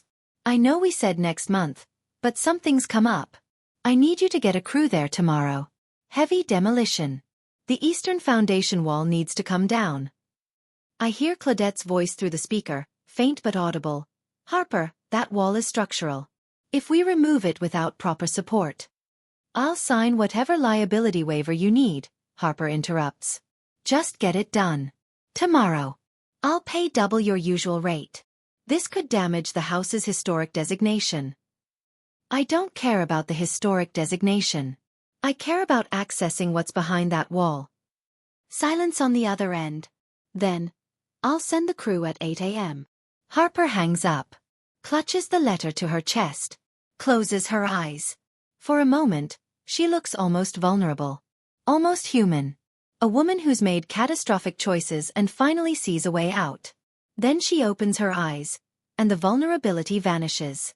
She takes a photo of the letter, posts it to her Instagram stories with the caption, "Finding hidden messages from beyond. Dad always said, plan for the worst, hope for the best." I think I finally understand what he meant. White heart. The responses flood in immediately. Your parents are watching over you. This is such a sign. You're so blessed. Harper reads them, smiling. Eleanor sets down her coffee. She actually believes it. She wants to believe it, I correct. There's a difference. Part of her knows this could be fake. But she's so desperate that she's willing to gamble everything on the possibility that it's real. How much is she gambling? I pull up the cost estimates for what Harper's about to do. Emergency structural demolition, expedited timeline, liability insurance, equipment rental. She's looking at $75,000 minimum. Money she doesn't have. So she'll borrow it. She'll borrow it at 40% interest from whatever predatory lender will still take her calls. On screen, Harper makes another call. This one is different. Quieter, more desperate. Hi, this is Harper Sterling. I'm calling about a short-term bridge loan. I need $100,000 by tomorrow. Yes, I understand the interest rate. Yes, I have collateral. I'm the sole heir to a $34 million estate. It's currently in probate, but I can provide documentation. She listens. Nods. Her face goes pale. 50% interest? That's okay. Yes. I'll take it. Send the paperwork. Eleanor makes a small sound. Not quite a gasp, not quite a laugh. She just agreed to a loan shark, I say. She just agreed to dig herself deeper. Harper ends the call. Sits on the floor surrounded by the contents of the cabinet. Her mother's jewelry, her father's letter, the scattered remnants of a family she's systematically destroying. She picks up Eleanor's wedding ring. The simple gold band. Looks at it for a long moment. Then she puts it in her pocket. That's mine, Eleanor says quietly. We'll get it back. I want it back before the funeral. We will. I promise. On screen, Harper stands up. Brushes dust off her athleisure. Walks out of the room without looking back at the mess she's made. The security camera shows the empty storage room. Papers scattered, jewelry boxes open, photo albums face down. Everything Eleanor owned, everything that mattered, treated like garbage to be sorted through for profit. My phone buzzes. An alert from the loan monitoring system I set up yesterday. New loan filed, Sterling, Harper J. Amount, $100,000 lender. Rapid Capital Solutions LC interest rate. 50%. Annual. Term. 90 days collateral. Future inheritance claim. She did it, I say. She took the loan. Eleanor reads over my shoulder. How many loans does that make? I pull up the full list. Meridian Growth Partners. $6.8 million, due in 15 days. Credit cards, $447,000. Maxed. Minimums unpaid. Personal loans, $125,000. Various terms. Dr. Marcus Whitmore. $80,000. Bribe, technically unsecured debt. Rapid Capital Solutions. $100,000, just signed. Total debt. $7,152,000, I say. And in 15 days, all of it comes due. Can she possibly pay it? Only if she finds $10 million in gold behind a wall in the wine cellar. We both know there's no gold. There never was. But Harper doesn't know that. Tomorrow morning, a demolition crew will arrive at the Gables. They'll bring jackhammers, sledgehammers, and industrial saws. They'll cut through a 100-year-old foundation wall that's protected by federal historic preservation law. They'll find nothing but dirt and concrete.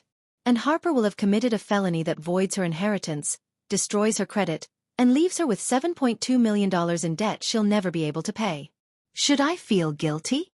Eleanor asks. Do you? She thinks about it.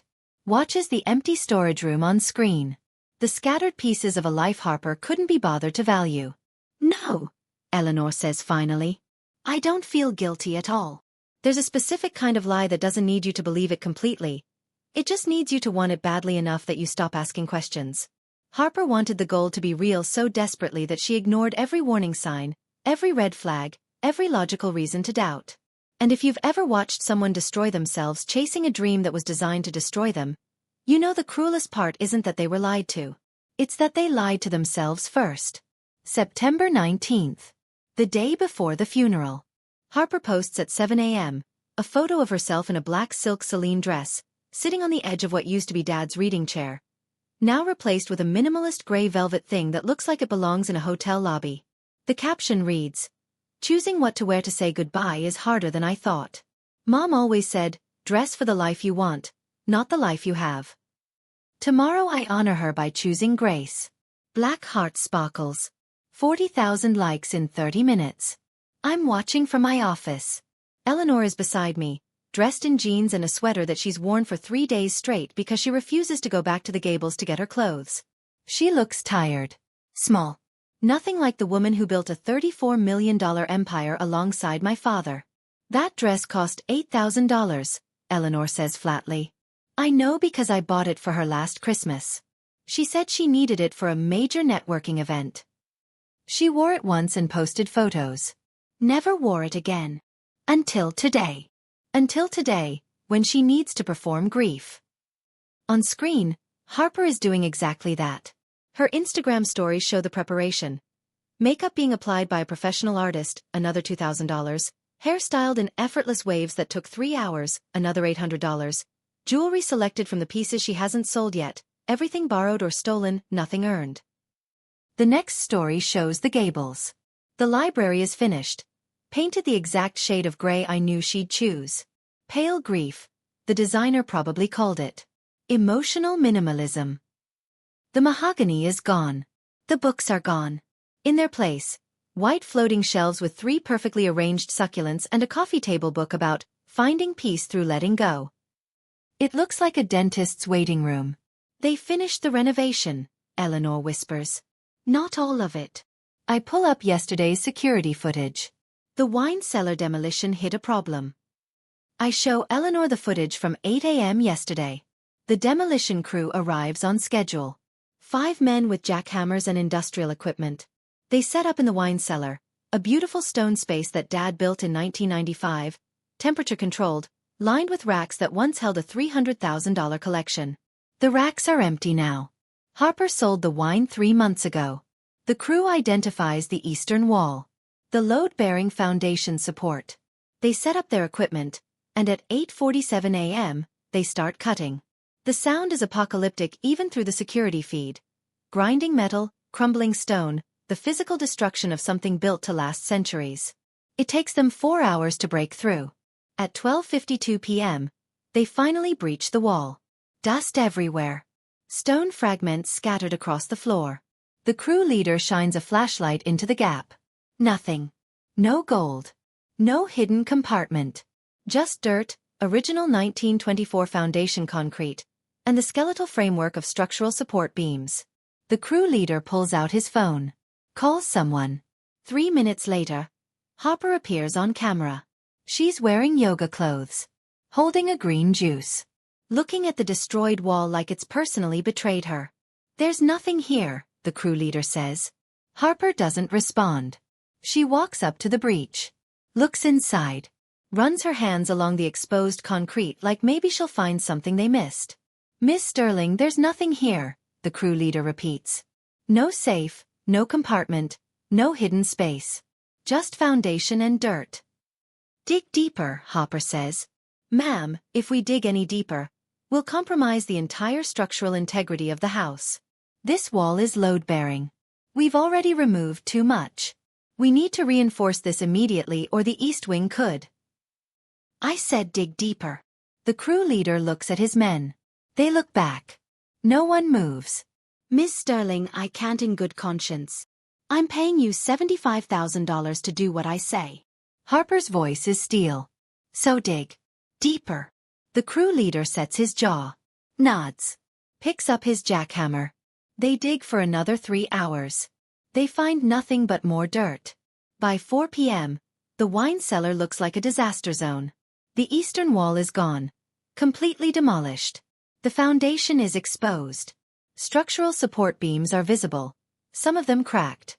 The crew leader is on his phone again, this time calling a structural engineer, explaining that they need emergency reinforcement before the house collapses.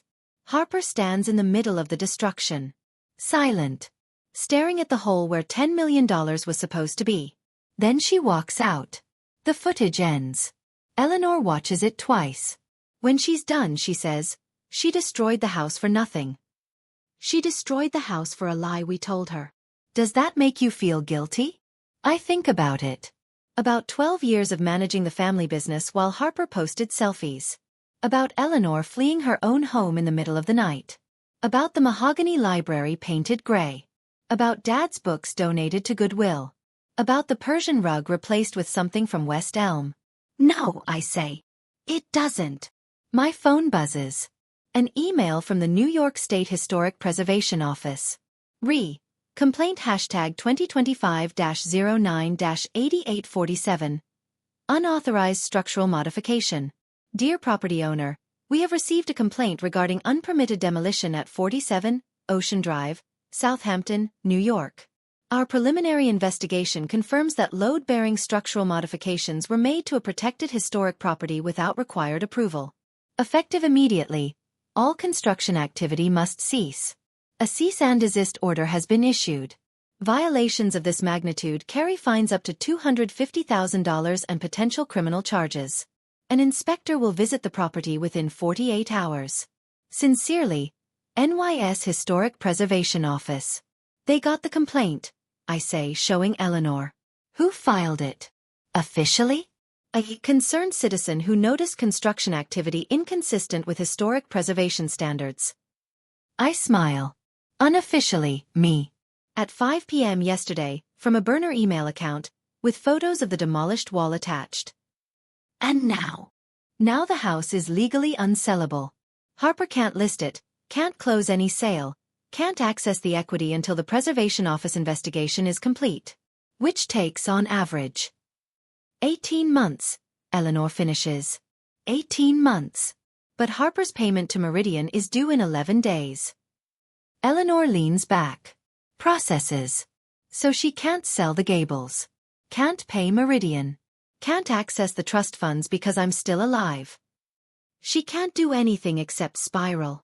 On screen, Harper posts another Instagram story. Her walking through the Gables, touching walls, looking pensively out windows. The caption. Last night in this house before I say goodbye tomorrow. So many memories. So much love. So much loss. Thank you all for holding space for my grief. Dizzy Duff. The comments. You're so strong. She's with you in spirit. This transformation is beautiful. No one knows the transformation is a crime scene. No one knows Harper is $7.2 million in debt. No one knows that tomorrow, at 2 p.m., Eleanor Sterling will walk into her own funeral very much alive. What should I wear? Eleanor asks suddenly. I look at her. To your own funeral? To my daughter's reckoning. I think about it. What did you wear to Dad's funeral? Navy blue. Hermes. Understated elegance. Wear that. Eleanor nods. Then, will there be police? I've already called them. Tipped them about the fake death certificate. They'll be there. Will Harper run? Where would she go? She's broke. She's maxed out every credit card. She owes money to people who break kneecaps when payments are late. I pull up Harper's bank records one more time. $847 in checking, $0 in savings, negative equity on everything. She has nowhere to run. Eleanor stands. Walks to the window. Manhattan at twilight. All gold and shadow. I keep thinking about when she was little, Eleanor says quietly. She was such a sweet child. Always wanted to help. Always asked if I was okay. I remember when she was 7, she saved her allowance for 3 months to buy me a Mother's Day present. This little ceramic bird she found at a yard sale. It was ugly and chipped, but she was so proud. What happened to it? I kept it on my nightstand for years. It's probably in the donation box now. We stand there in silence. Mother and daughter, preparing for tomorrow. Do you think she'll apologize? Eleanor asks. No. Do you think she'll cry? Yes. But not because she's sorry. Because she got caught. Eleanor turns from the window. Her face is hard again. The vulnerability gone. Good. I want her to cry. I want her to understand what she did. She won't. People like Harper never do. They'll rewrite history, claim they were misunderstood, say they were trying to help. They'll perform regret without feeling it. Then I'll make sure everyone else understands. My phone buzzes again. A text from an unknown number. This is Marcus Whitmore. We need to talk. Harper hasn't paid me the $20,000 she promised. I'm not going down for this alone. Call me. I show Eleanor. The coroner is flipping, she says. The coroner is panicking. He falsified a death certificate for $80,000 and now realizes Harper can't pay him the rest. He's trying to cut a deal before the police figure it out on their own. Will you call him? No. Let him panic. Let him confess to the police tomorrow when they show up. His testimony will be better if he thinks he's getting ahead of the investigation. Eleanor nods. Sits back down. Suddenly she looks exhausted. Are you okay? I ask. I don't know. Ask me tomorrow. After it's over. It won't be over tomorrow. Tomorrow is just the reveal. The legal fallout will take months. Maybe years. But tomorrow she'll know I'm alive. Tomorrow everyone will know you're alive. Eleanor closes her eyes. I keep thinking about that night. The men in the hallway. Her voice telling them where to find me. How calm she was. How professional. She opens her eyes. That's what I can't forgive. Not the money. Not the house. The fact that she was going to have me locked away and didn't even sound upset about it. I know. I raised her. I fed her. I loved her. And she was going to erase me like I was an inconvenience. I know. Tomorrow I want her to feel that. The erasure. The invisibility. She will. I pull up the funeral invitation again. 2 p.m. tomorrow. She's expecting 50 people. Family, friends, her influencer network, a photographer she hired to document the event for a grief content series she's planning. They'll all be there. And then you'll walk in. Eleanor smiles. Small. Cold. Final. Then I'll walk in, she repeats. There's a specific kind of performance that requires an audience. And the bigger the audience, the more catastrophic the failure when the performance falls apart. Harper built her entire life on spectacle. The photos, the captions, the careful curation of a reality that never existed. Tomorrow, in front of everyone she's lied to, that performance ends. And if you've ever watched someone's carefully constructed image shatter in real time, you know the silence that follows is louder than any accusation. The chapel is inside the gables. Dad converted it from a sunroom in 1998, after his father died and he realized he wanted family events to happen at home, not in cold funeral parlors where grief felt impersonal. It's beautiful. Floor-to-ceiling windows overlooking the ocean. White walls. Simple wooden chairs arranged in rows. A podium at the front where Dad used to read Christmas letters every year. Harper has transformed it into a stage. I watch through the security feed at 1:45 p.m. 15 minutes before the service starts. Harper is dressed in the $8,000 Celine dress, her hair perfect, her makeup flawless but subtle, just enough to look like she's trying to hold it together. She's directing the photographer, a young woman with an expensive camera, explaining which angles capture authentic grief without being exploitative. The chairs are filling up. I recognize faces: Eleanor's college roommate, Dad's former business partner, 3 of Harper's influencer friends who flew in from LA, family friends who sent flowers when Dad died 7 years ago. 53 people total. All of them believing Harper's lie. Eleanor stands beside me in my apartment. We're 2 miles away, watching everything happen in real time. She's wearing the navy Hermes dress. Her hair is pulled back. No jewelry except her wedding ring, the one she never stopped wearing, even after Dad died. Are you ready? I ask. She doesn't answer. Just keeps watching the screen. Harper is at the podium now, testing the microphone. Can everyone hear me? Good. We'll start in about 10 minutes. Thank you all so much for coming. Her voice cracks perfectly on schedule. Mom would be so touched to see how loved she was. Someone in the front row, Mrs. Chen I think, one of Eleanor's bridge partners, reaches out and squeezes Harper's hand. Harper squeezes back, eyes glistening. "She's good," Eleanor murmurs. "She's had practice."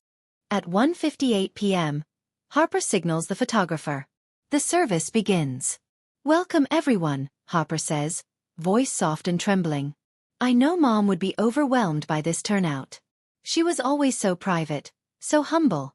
She never wanted to be the center of attention." Pause for a careful breath. "But today is about celebrating her, remembering her, honoring the incredible woman who gave me everything." A few people in the audience wipe their eyes. Eleanor's jaw tightens. Harper continues. "My mother was complicated. In her final years she struggled. Dementia is a cruel disease. It steals the person long before it takes the body. Those of you who knew her in her prime remember how sharp she was, how capable. It was heartbreaking to watch that fade." "I never had dementia," Eleanor says to the screen. "I know. She told everyone I had dementia." I continue. 9:16 p.m. "No." Harper is building momentum now, her performance gaining confidence. "Mom and I had our differences. We didn't always understand each other. She was from a different generation. Formal, reserved, sometimes cold. And I." She laughs softly, self-deprecatingly. "I'm emotional. Open. I process things by talking, by sharing. Mom processed things by withdrawing." Several people nod. They believe this. They believe Harper is the warm, open daughter and Eleanor was the distant, cold mother. "But despite our differences," Harper continues, "I never stopped loving her. And I know she loved me. She showed it in the only way she knew how, by leaving me this house. This beautiful space where I grew up, where my father proposed to her, where we celebrated every Christmas and birthday and milestone. She didn't leave you anything," Eleanor says. "I'm not dead." "Not yet," I say. "But you will be soon. Legally speaking." Harper pauses at the podium, touches her collarbone, a gesture she's practiced, vulnerable and elegant. Mom's final wish was for this house to become something meaningful. Not a shrine to the past, but a space for healing. For growth. For transformation. She gestures to the walls around her, the gray paint, the minimal decor, the soulless modernization of a century-old home.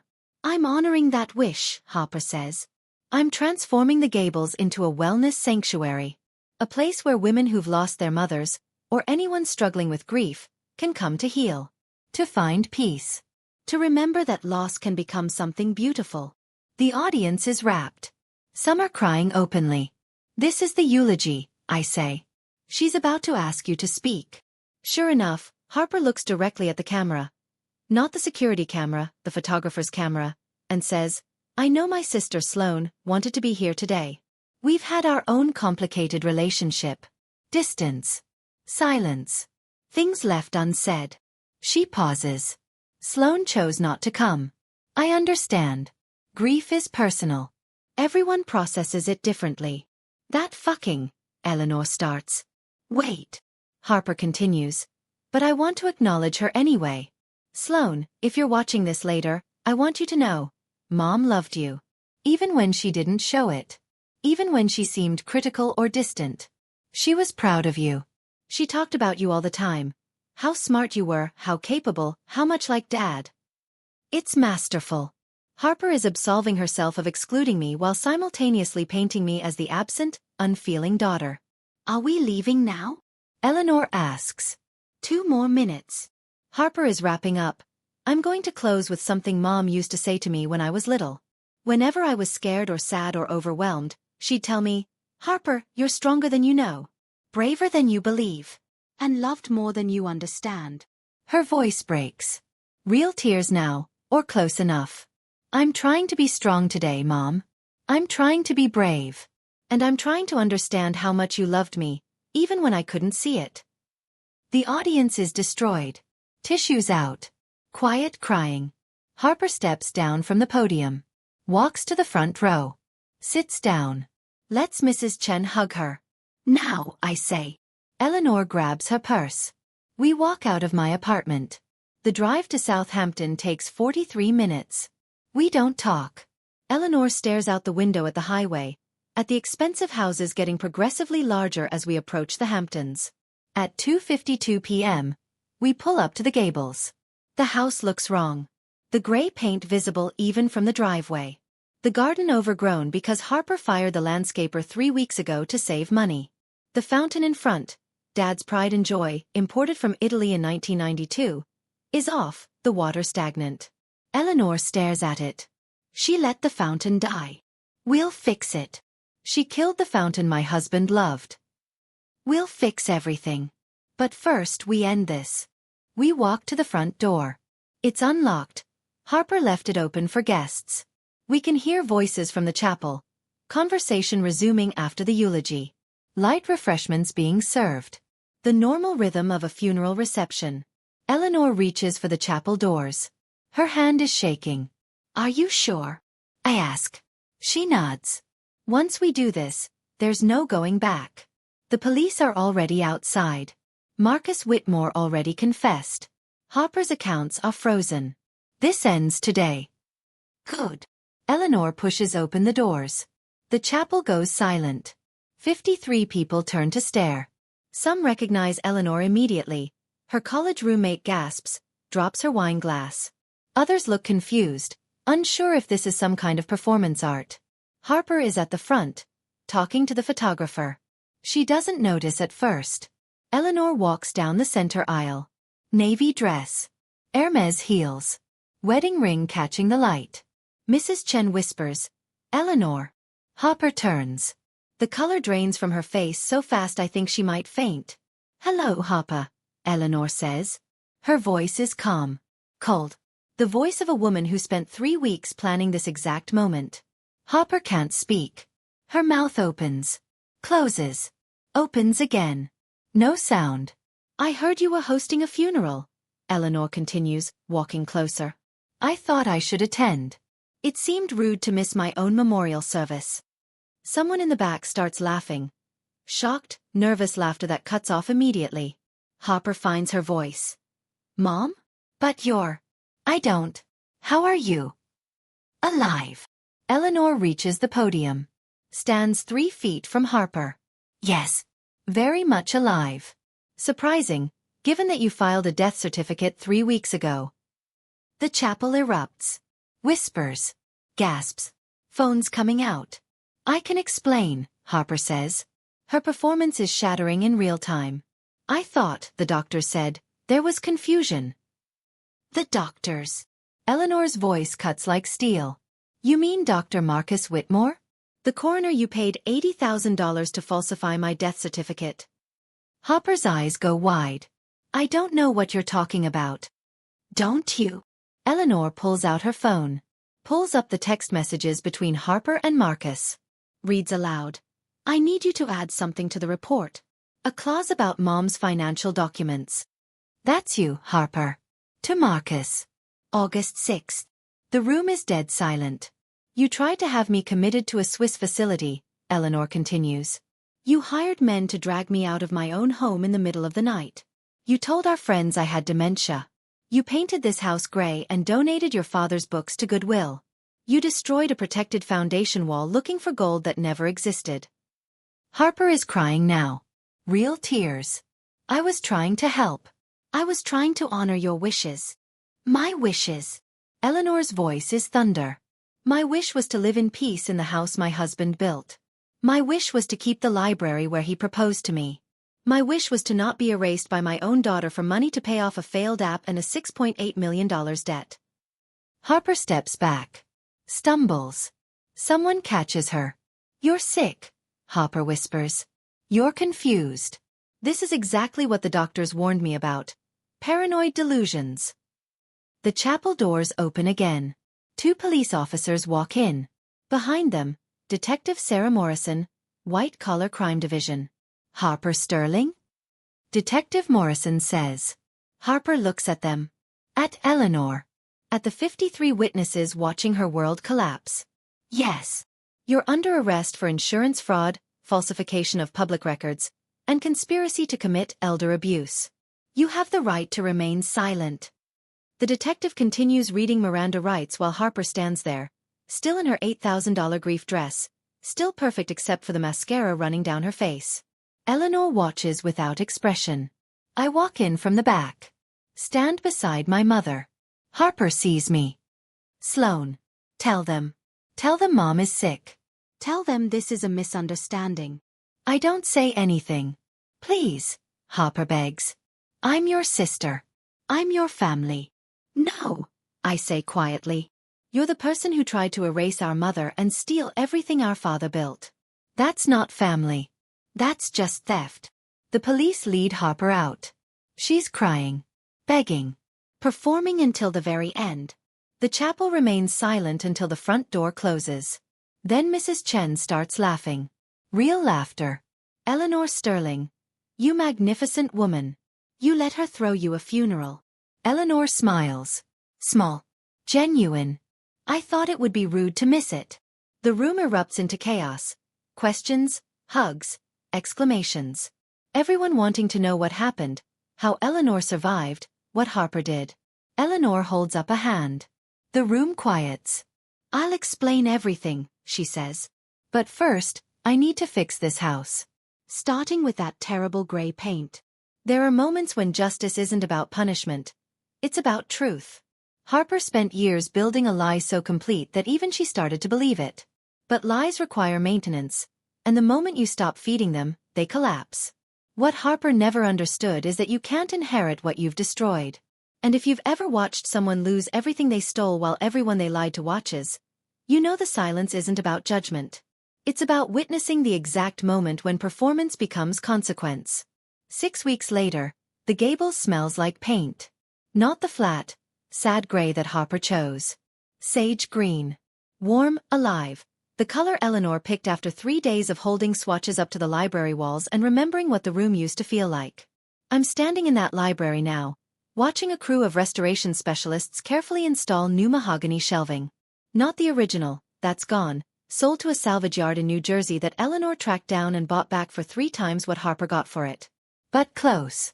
Handcrafted by a woodworker in Vermont who specializes in historic reproductions. Eleanor is beside me, holding a first-edition Hemingway that she found at an estate sale last week. The sun also rises, 1926. Not Dad's original, that's probably in a landfill somewhere, but the same edition. She runs her fingers over the binding the way Dad used to. It's not the same, she says quietly. No. But it's ours. Yes. The restoration has cost $340,000 so far. The mahogany, the Persian rug, a different Tabriz, but from the same era, the structural reinforcement of the foundation wall Harper destroyed, the historic preservation fines Eleanor paid even though she wasn't responsible. Worth every dollar. My phone buzzes. An email from Detective Morrison. Sloane, thought you'd want to know. Harper's trial date is set for March 15th. DA is pursuing maximum penalties. 5 to 7 years for fraud, conspiracy, and elder abuse. Her public defender tried for a plea deal, but given the media attention and the number of victims, the DA refused. Also, Meridian Growth Partners filed a separate civil suit for the full $6.8 million. Harper's bankruptcy filing was denied due to fraudulent debt acquisition. She's looking at garnished wages for the next 30 years minimum. Sarah. I show Eleanor. She reads it twice. Then, 30 years. 30 years. She'll be 61 when she finishes paying. If she finishes. Meridian has a 96% collection rate. They're relentless. Eleanor hands back my phone. Turns to the window. The ocean is gray today. Autumn settling into winter. The garden is recovering. Eleanor hired back the original landscaper, and he spent weeks coaxing the roses back to life. Do you ever feel guilty? She asks. About Harper? About everything. The trap. The fake letter. Letting her destroy the wall. I think about it. About the 12 years I spent holding the business together while Harper posted photos. About the night Eleanor showed up barefoot at my door. About watching Harper donate Dad's books like they were garbage. No, I say. She made every choice herself. We just made sure the consequences matched the choices. Still. She's my daughter. She tried to have you committed. I know. She faked your death. I know. She painted the library gray. Eleanor almost smiles. That might be the worst crime. The restoration workers finish installing a shelf. Step back to admire their work. The foreman catches Eleanor's eye, and she nods approval. My phone buzzes again. This time it's a text from an unknown number. This is Harper. I know you won't answer, but I need you to know I'm sorry. I made mistakes. I was desperate and scared and I didn't know what else to do. Please tell Mom I love her. Please tell her I never meant to hurt her. Please. I delete it without showing Eleanor. Was that her? Eleanor asks. How did you know? You got very still. You only get still like that when you're deciding whether to feel something. She says she's sorry. Is she? I don't know. Maybe. Or maybe she's sorry she got caught. Eleanor nods. Turns back to the window.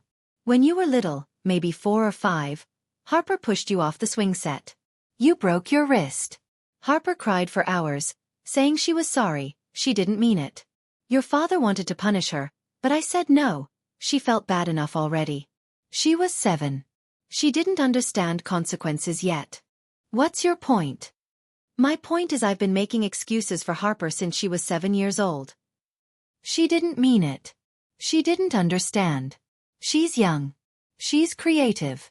She's struggling. At what point does "didn't mean it" stop being an excuse and start being a pattern? Probably around the time she tried to have you kidnapped to Switzerland. Eleanor laughs. Actually laughs. Probably. The foreman approaches. Ms. Sterling? We're ready to start on the reading chair if you want to approve the leather. Eleanor walks over. They've found a craftsman who can replicate Dad's chair, the one Harper sold or donated or destroyed. It won't be exact, but it'll be close. Same leather. Same dimensions. Same spot by the window where Dad used to sit every Sunday morning. This is perfect, Eleanor says, touching the sample. Let's do it. The foreman nods and heads out. I check my email. Another update from the forensic accountant I hired to audit Harper's finances. The final tally of her theft from the Sterling Trust. Total unauthorized withdrawals. $847,329 over 6 years fraudulent expense claims. $312,450 misappropriated emergency funds. $156,000 total.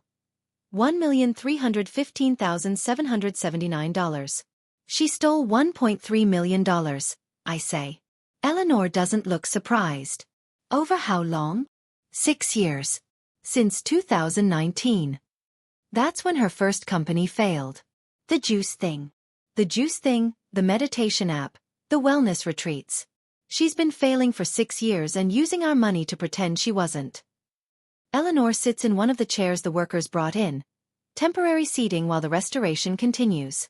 Your father used to say the most dangerous lie is the one you tell yourself. Because other people's lies, you can eventually see through. But your own lies become your reality. Harper believed her own press. Harper believed she deserved success without work. Wealth without earning it. Respect without earning it. Eleanor looks at me. We enabled that. I enabled that. Every time I gave her money, every time I made excuses, I confirmed her belief that consequences were for other people. You're not responsible for her choices. No. But I'm responsible for teaching her that choices don't have consequences. And now she's learning they do. My phone rings. I check the caller ID. Vanessa Chen, the estate attorney. Sloane Sterling, I answer. Sloane, hi. I wanted to update you on the trust restructuring. Vanessa's voice is crisp, professional. All of Harper's claims have been officially voided under the willful destruction clause. The court agreed that her demolition of the protected wall constituted bad faith action. She has 0 inheritance rights moving forward. And the trust itself? Remains intact. Eleanor is still the primary beneficiary and administrator. Upon her death, everything transfers to you as secondary beneficiary. Harper is permanently removed from succession.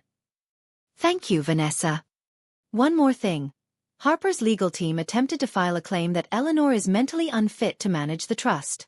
Given the circumstances of the fake death certificate, the judge dismissed it immediately. With prejudice. I almost laugh.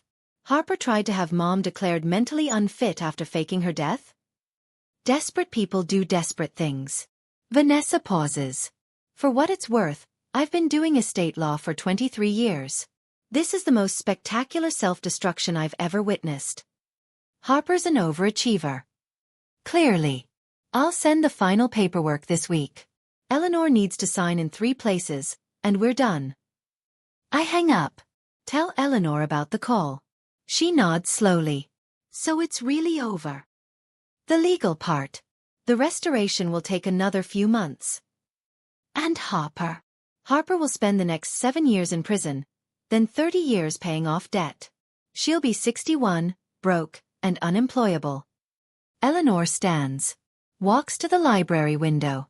The ocean is getting darker now. Late afternoon sliding into evening. I don't feel victorious, she says. What do you feel? Tired. Sad. Like I lost both my daughters. One to greed, one to grief. You didn't lose me. Didn't I? You spent 12 years managing this company while I let Harper destroy it from the inside. You warned me. Over and over. And I chose to believe her instead. You chose to love her. That's different. Is it? Eleanor turns to face me. Love without boundaries isn't love. It's enabling. It's cowardice dressed up as compassion. She sits back down. I loved Harper so much that I couldn't see she was drowning. And instead of teaching her to swim, I just kept throwing her money and hoping it would keep her afloat. We sit in silence. The restoration workers pack up their tools, call out goodbyes, promise to return tomorrow. The library falls quiet. Just Eleanor and me and the ghost of what this room used to be. I bought Harper's debt, I say quietly. Eleanor looks at me. What? Meridian was going to sell it to a collection agency. I bought it instead. All $6.8 million. At a discount, they were happy to get $4 million cash. Why would you do that? Because now I'm Harper's creditor. Which means I control the payment terms. The interest rate. The consequences. Eleanor's eyes narrow. What are you going to do? I pull up the contract on my phone. Show her the terms I drafted. Debtor, Harper J., sterling creditor, Sloane sterling principal, $6,843,892 interest rate. 0% payment terms. $500 per month for 30 years additional terms. Debt forgiven entirely if debtor completes court-mandated therapy, maintains employment, and demonstrates financial responsibility for 10 consecutive years. Eleanor reads it 3 times. You're giving her a chance, she says. I'm giving her consequences with a way out. She can spend 30 years drowning in debt to predatory lenders, or she can spend 10 years learning to be a functional adult. Her choice. She'll hate you for this. She already hates me. She'll think you're controlling her life. I am controlling the terms of her debt. That's how debt works. I put my phone away. But I'm also giving her something she's never had. Real consequences that don't destroy her completely. Most people who steal $1.3 million and fake a death certificate don't get that option. Eleanor stands. Walks over to me. Puts her hand on my shoulder. Your father would be proud of you, she says. Dad would have probably just cut her off completely. Maybe. But I don't think so. Your father believed in accountability, but he also believed in redemption. He would have found a way to teach Harper consequences without destroying her. She squeezes my shoulder. You found that way. I did it for you. Not for her. I know. Eleanor smiles. Small. Genuine. But maybe someday Harper will understand that you did it for her too. We walk out of the library together. The hallway is still in progress, walls patched, paint samples taped up, the slow work of restoration. Eleanor stops at a photo on the wall. It's one of the few Harper didn't donate or destroy. A picture of all 4 of us from 2015. Dad, Eleanor, Harper, and me. Taken at Christmas. Everyone's smiling. We were happy then, Eleanor says. We looked happy. Isn't that the same thing? No. Harper looked happy in every Instagram post while stealing from us. Looking happy and being happy are completely different. Eleanor nods. Touches the photo. I want to be actually happy again. Not just look it. Then we'll make that happen. We walk to the kitchen. The one room Harper didn't have time to destroy. Eleanor opens the fridge, pulls out ingredients for dinner. We cook together like we used to, before Dad died, before Harper spiraled, before everything fell apart. At 7:30 p.m., we eat at the kitchen table. Pasta. Salad. Wine from a bottle that survived Harper's liquidation of the wine cellar. I've been thinking about the wellness sanctuary, Eleanor says. Harper's fake plan? Her idea wasn't entirely wrong. This house is too big for one person. And the Hamptons are full of people who need space to heal. She pauses. What if we actually did it? Not Harper's version. No influencer retreats or crystal healing nonsense. But a real sanctuary. For women escaping domestic violence. Or dealing with grief. Or rebuilding after financial abuse. I set down my fork. You want to turn the Gables into a non-profit. I want to turn it into something meaningful. Something your father would respect. Something that helps people instead of just existing as a monument to what we used to have. That would cost millions. We have millions. Eleanor smiles. And thanks to you, we'll keep having millions. The rental properties generate enough income to fund operations. We could probably help 50 women a year. Maybe more. I think about it. About Dad's library restored and filled with books that women could read while healing. About the garden blooming with roses while survivors learned they could bloom too. About transforming Harper's attempted theft into something that actually helps people. Okay, I say. Let's do it. Eleanor raises her wine glass. To the Gables. May it become what it was always meant to be. I raise mine. To second chances. For houses and people. We drink. Outside, the ocean crashes against the shore. The fountain in the driveway starts up. The restoration crew fixed it yesterday. Water flowing again after weeks of stagnation. Inside, the Gables is slowly returning to life. Sage green walls. Mahogany shelves. A reading chair by the window where someone new will sit someday. Learning that endings can become beginnings if you're willing to rebuild. Harper is in a holding cell in Nassau County. Waiting for trial. Marcus Whitmore lost his medical license. Meridian Growth Partners is hunting for other desperate entrepreneurs to exploit. But here in this kitchen, Eleanor and I are planning a future built on something Harper never understood. That true wealth isn't what you inherit. It's what you build after everything falls apart. 6 months later, the Gables Sanctuary opens its doors. The first guest is a woman named Maria, escaping an abusive marriage with 2 children and $300 to her name. Eleanor shows her to a room on the 2nd floor. Sage green walls, mahogany furniture, a view of the ocean. Maria cries when she sees it. Eleanor hands her a key and says, "Take all the time you need. You're safe here." And somewhere in Nassau County Correctional Facility, Harper Sterling reads about the sanctuary in a newspaper article. The article quotes Eleanor, "My daughter once said this house should be a place of healing." She was right. Just not in the way she imagined. Harper folds the newspaper. Returns it to the guard. And for the first time in her life, understands what she destroyed. Not money. Not property. The chance to be part of something bigger than her own reflection. If this story made you angry, made you cheer, or reminded you of someone who took what they didn't earn, you're not alone. True justice isn't about punishment. It's about making sure that consequences match choices, and that the people who build get to keep what they've built. Subscribe. Like and share this with anyone who's ever been the invisible one holding everything together while someone else took credit. They'll understand why Sloane smiled.